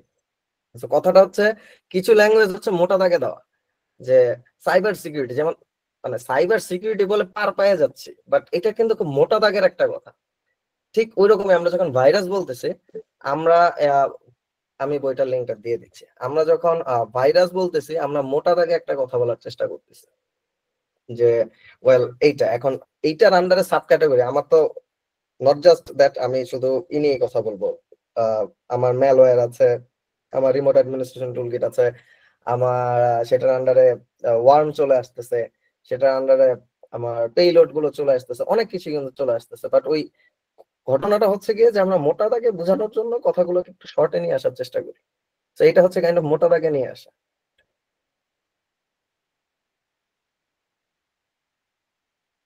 তারপরে চাইলে সবকিছু যেহেতু আমি নিজে জানি না, আমরা চাইলে গুগলে সার্চ করতে পারি difference between virus and malware, right? আমার কিন্তু এই অভ্যাস আছে, সেশনের ভিতরে একটা জিনিসের অ্যান্সার আমি নাই জানতে পারি। Malware is a general term for any harmful software, while a virus is a specific type of malware। কথাটা উল্টা। সো ম্যালওয়্যার হচ্ছে গিয়ে মূলত মোটা দাগের কথা। দেখলেন আমি কিন্তু ভুল বলতেছিলাম, বাট গুগলে সার্চ করে নিজেরটা নিজে ঠিক করে নিলাম এবং আপনাদেরকেও ঠিক বুঝাইলাম আর কি। সো মেইন কথা হচ্ছে ম্যালওয়্যারটা হচ্ছে যে কোনো হার্মফুল সফটওয়্যারকে বলা হয়। এটা এখন র্যানসমওয়্যারে নিয়ে আসেন, যেখানে নিয়ে আসেন, যাই বলেন সবকিছু ম্যালওয়্যারের আন্ডারে পড়বে। Virus is a specific type of malware. আমি যদি ভুল না হয়ে থাকি, ভাইরাসের কাজ হচ্ছে গিয়ে সিস্টেমের ফাইলকে ড্যামেজ করা, এন্ড এটা নিজেকে কপি করতে পারে। Viruses can corrupt data, right? আমি ঠিক ছিলাম। Viruses can corrupt data, disable system functions and modify applications. So that is the work of virus.